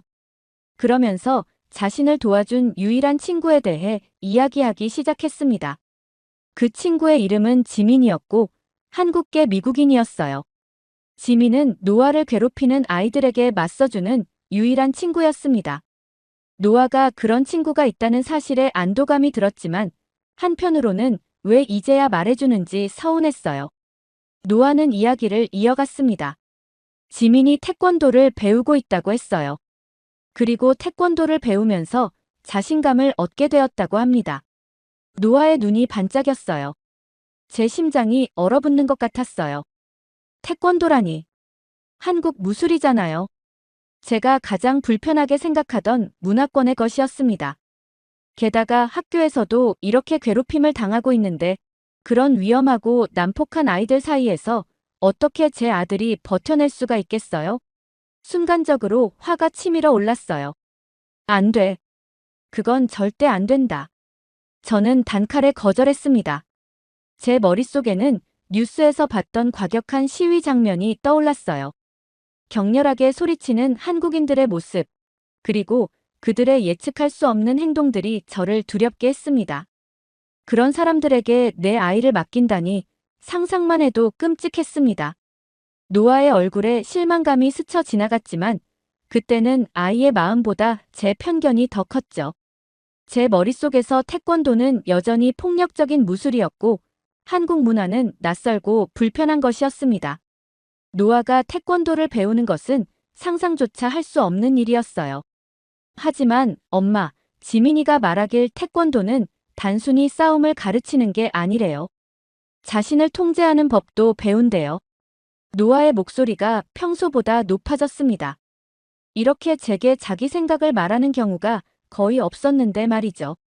그만큼 태권도를 배우고 싶다는 마음이 간절했나 봅니다. 하지만 저는 여전히 고개를 가로저었어요.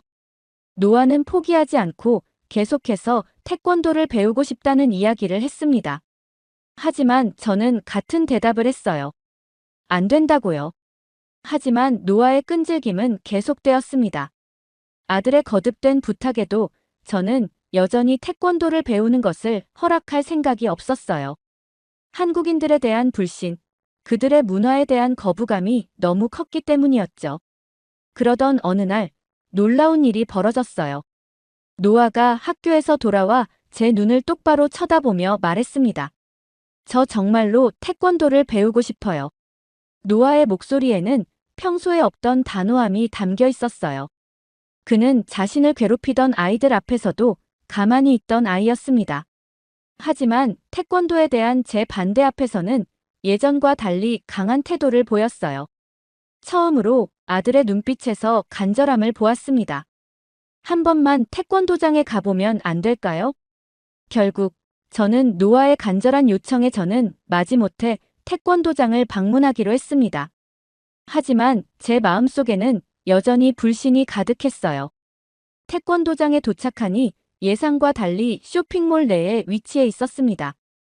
유리문을 열고 들어서는 순간 차렷, 경례 라는 구령과 함께 일제히 인사하는 소리가 들렸어요.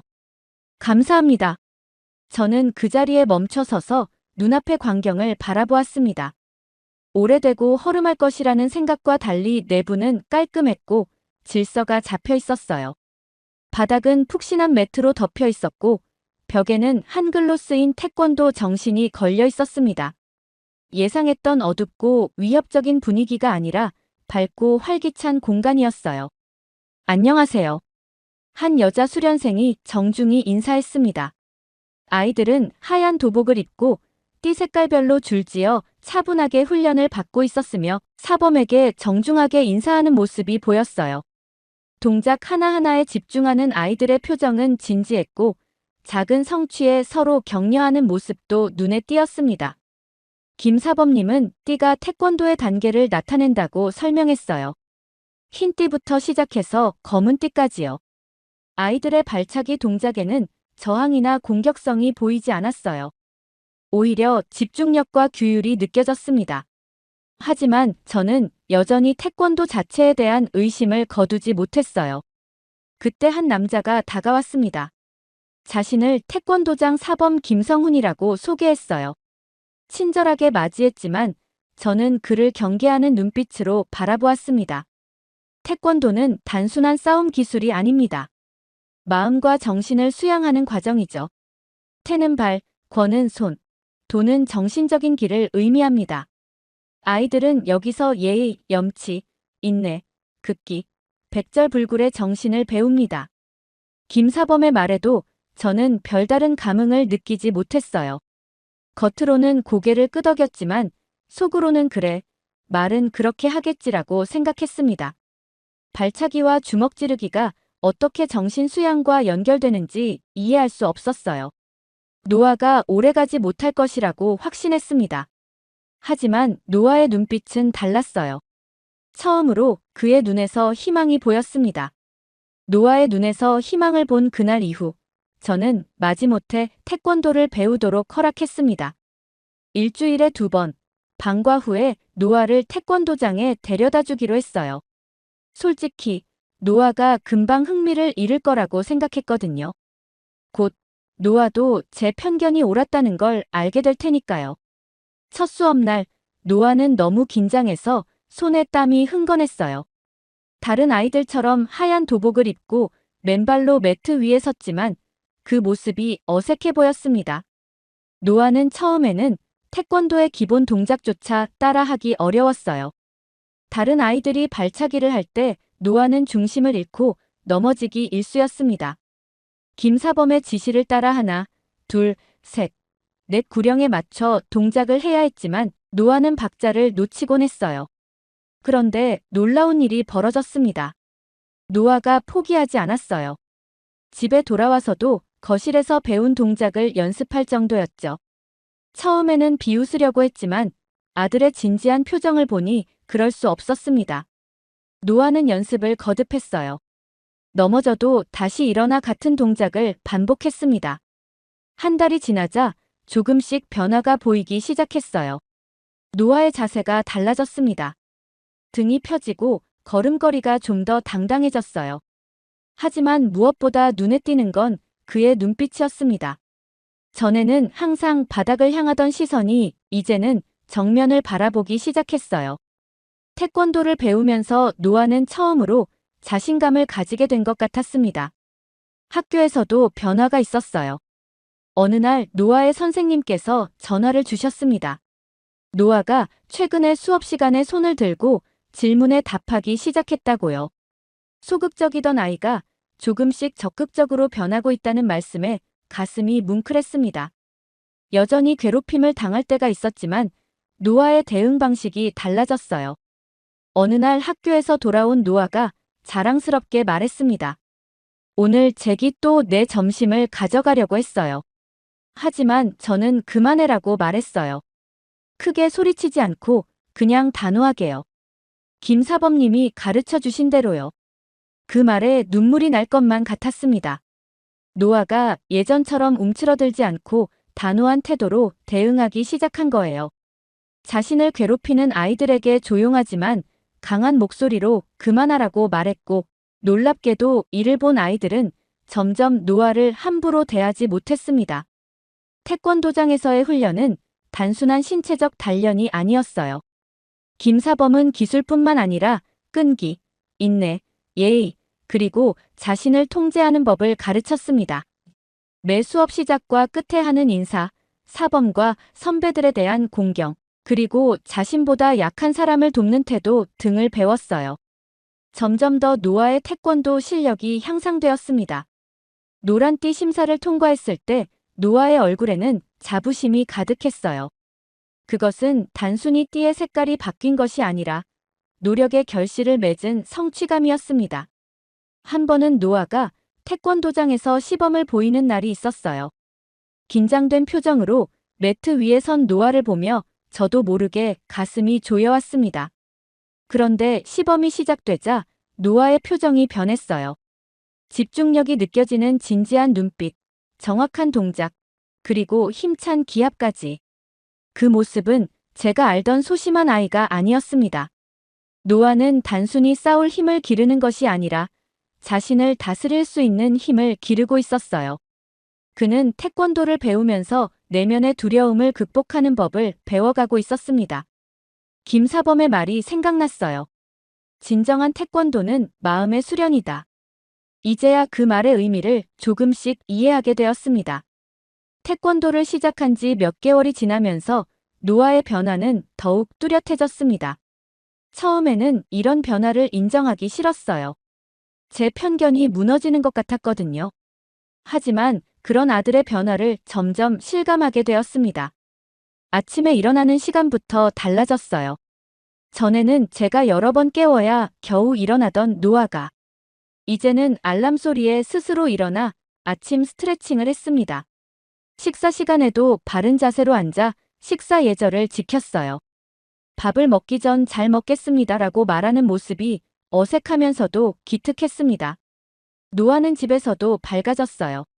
전에는 늘 방에 틀어박혀 있던 아이가 이제는 거실에서 책을 읽거나 숙제를 했습니다.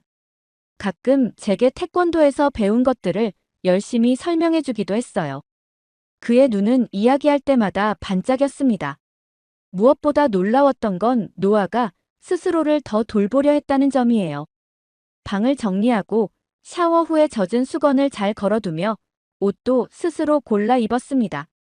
태권도를 배우면서 책임감이 생긴 것 같았어요. 어느 날 저녁, 노아가 식탁에서 이야기를 꺼냈습니다. 엄마, 다음 주에 승급 심사가 있어요. 노아의 목소리에는 긴장감과 함께 자신감이 묻어났어요. 그동안 열심히 연습한 것을 보여줄 기회라고 했습니다. 노란띠에서 초록띠로 승급하는 심사라고 했어요. 저는 그저 고개를 끄덕였지만 속으로는 걱정이 되었습니다. 노아가 실패하면 어쩌나 하는 마음이 컸거든요. 심사 전날, 노아는 거실에서 계속 폼을 연습했습니다. 팔과 다리의 움직임이 정확해졌고 기합 소리도 힘이 있었어요. 아직 완벽하진 않았지만 그 진지한 태도에 존경심이 생겼습니다. 드디어 승급 심사 날이 되었어요. 태권도장은 평소보다 많은 사람들로 붐볐습니다. 학부모들이 벽을 따라 서서 자녀들을 응원했어요. 저도 그중 한 명이 되어 있었습니다. 언제부터인가 제 마음속에 자리 잡았던 태권도에 대한 거부감이 조금씩 사라지고 있었어요. 심사가 시작되었고 노아의 차례가 왔습니다.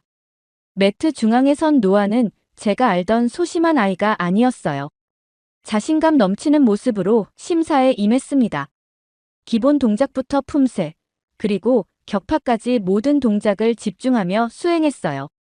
때로는 실수도 했지만 당황하지 않고 계속 진행했습니다. 심사가 끝나고 결과 발표 시간, 노아는 긴장한 표정으로 기다렸어요.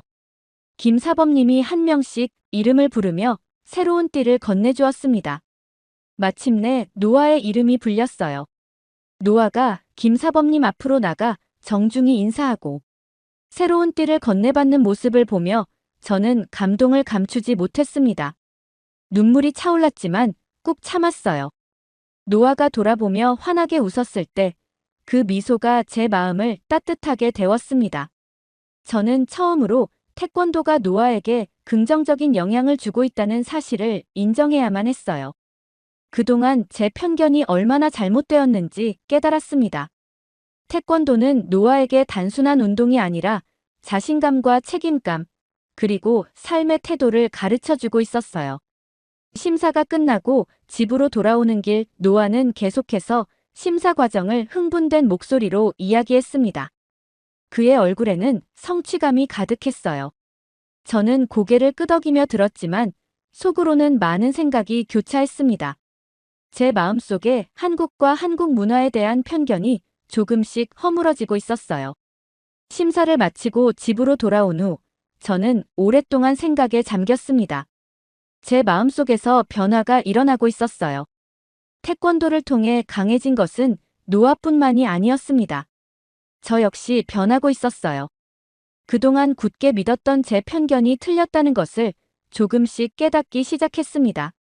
다음 날 노아가 학교에 간 후 저는 컴퓨터 앞에 앉아 태권도에 대해 검색하기 시작했어요. 그동안 알려고 하지 않았던 것들이 저를 기다리고 있었습니다. 태권도의 역사, 철학, 그리고 그것이 가르치는 가치들. 검색할수록 제 무지함이 부끄러워졌어요. 태권도가 단순한 무술이 아니라 사람의 태도와 정신력을 변화시키는 수련 과정이라는 것을 알게 되었습니다. 태권도는 신체적인 기술뿐만 아니라 정신적인 성숙을 강조했어요. 예의, 염치, 인내, 극기, 백절불굴의 정신이 태권도의 핵심 가치라는 것을 이해하게 되었습니다. 한국어로 쓰인 글들을 번역해 읽으면서 그 문화에 담긴 깊이에 놀랐어요. 그동안 제가 무시했던 한국 문화가 이렇게 풍부한 철학과 지혜를 담고 있다니 제 자신이 너무 편협했다는 생각이 들었습니다. 그날 이후로 태권도장에 노아를 데려다 줄 때마다 전보다 더 주의 깊게 관찰했어요. 아이들이 인사하는 방식, 서로를 존중하는 태도, 실수해도 다시 일어나 도전하는 모습들. 그것들이 모두 태권도의 가르침이었습니다. 한 번은 수업이 끝난 후 김사범님과 대화할 기회가 있었어요. 그동안 거리를 두었던 제가 먼저 다가가 노아의 발전에 대해 감사를 표했습니다. 김사범님은 미소 지으며 노아의 노력을 칭찬해 주셨어요. 태권도는 몸으로 하는 것이 아니라 마음으로 하는 것입니다. 노아 군은 그것을 이해하고 있어요. 그 말에 깊은 울림을 느꼈습니다. 제가 그동안 얼마나 표면적으로만 판단했는지 깨달았어요. 태권도장의 다른 학부모들과도 조금씩 이야기를 나누기 시작했습니다. 그들 중에는 한국계 미국인 가족들도 있었어요.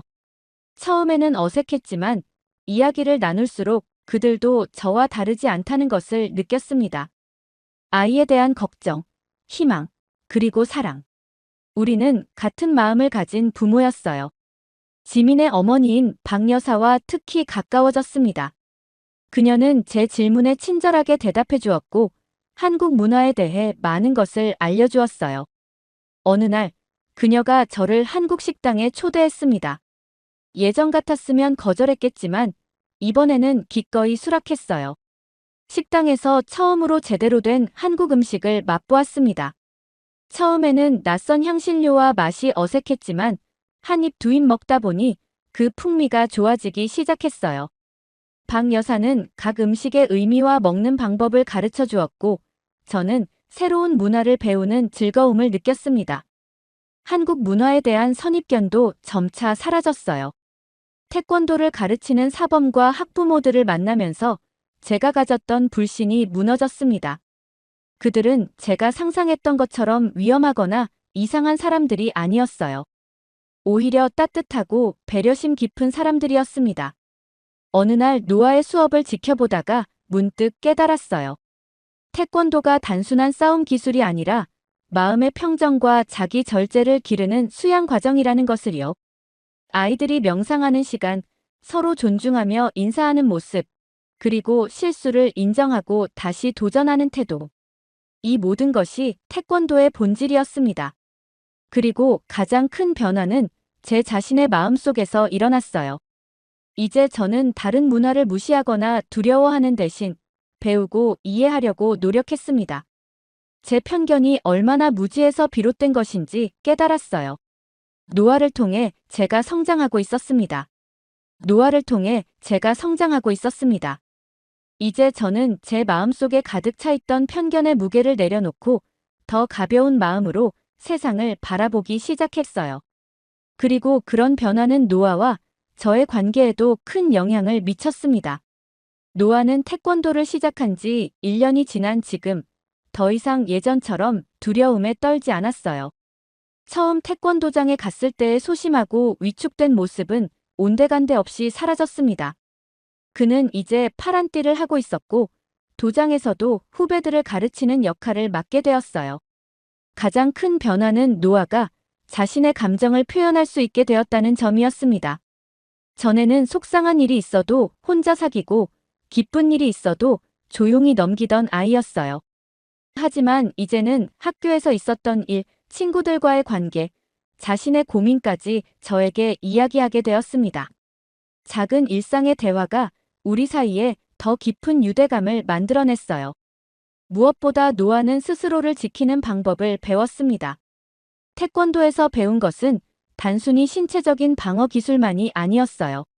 자신의 가치를 인정하고 부당한 상황에서 목소리를 내는 법을 배웠습니다. 한 번은 노아가 자신을 괴롭히던 아이에게 단호하게 대처한 이야기를 들려주었어요.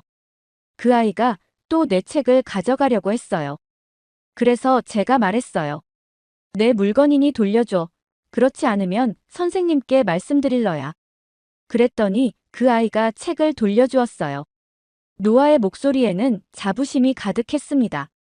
폭력이나 큰 소리가 아닌 자신의 권리를 지키기 위한 평화로운 방식으로 문제를 해결한 거예요. 학교에서도 이제는 노아가 자신감 있는 태도로 생활하며 괴롭힘을 당하지 않게 되었습니다. 선생님들도 노아의 변화를 눈여겨보셨어요. 수업 시간에 적극적으로 참여하고 발표도 자신 있게 하는 모습으로 바뀌었다고 했습니다. 심지어 반장 선거에 출마할 계획이라고 하더군요. 예전에 노아라면 상상도 할 수 없었던 일이었습니다. 리사인 저는 아들의 변화가 놀랍고도 감사했어요. 처음에는 그저 한국 문화에 대한 편견 때문에 반대했던 태권도가 노아의 인생을 이렇게 바꿔놓을 줄 누가 알았을까요? 저는 태권도를 배우겠다고 했던 아들의 결정을 처음으로 진심으로 존중하게 되었습니다. 어느 주말, 저는 노아에게 특별한 제안을 했어요. 엄마도 태권도를 배워볼까 생각 중인데 어떻게 생각해? 노아의 눈이 크게 빛났습니다. 그는 즉시 도장에 가서 김사범님과 상담하자고 했어요. 처음에는 망설였지만 결국 저도 도복을 입고 수련생이 되었습니다. 비록 가장 기초적인 동작부터 시작했지만 노아가 옆에서 열심히 도와주었어요. 이제는 아들이 제 스승이 되었습니다. 과거의 편견과 오해를 깨고 새로운 시각을 가지게 된 저는 노아와 함께 새로운 시작을 맞이했습니다. 우리 집 거실은 이제 함께 태권도 품새를 연습하는 공간이 되었어요. 때로는 웃고 때로는 진지하게 연습하며 우리는 더 가까워졌습니다. 태권도를 통해 두려움을 극복한 노아, 그리고 그런 아들을 보며 변화한 저는 이제 과거의 자신을 돌아보며 더 넓은 세상을 받아들이기로 마음먹었습니다. 한국 문화에 대한 이해뿐만 아니라 다른 문화에 대해서도 열린 마음을 갖게 되었어요. 심지어 지민이네 가족과 함께 한국문화축제에 참가하기도 했습니다. 태권도가 가르치는 것은 단순한 신체 기술이 아닌 강한 마음과 정신을 기르는 과정이었습니다. 그것은 노아에게도 저에게도 큰 가르침이었어요. 이제 우리는 함께 성장하며 서로에게 더 나은 사람이 되어주고 있습니다. 태권도가 바꾼 것은 단순히 노아의 자세나 자신감만이 아니라 우리 가족 전체의 삶이었습니다.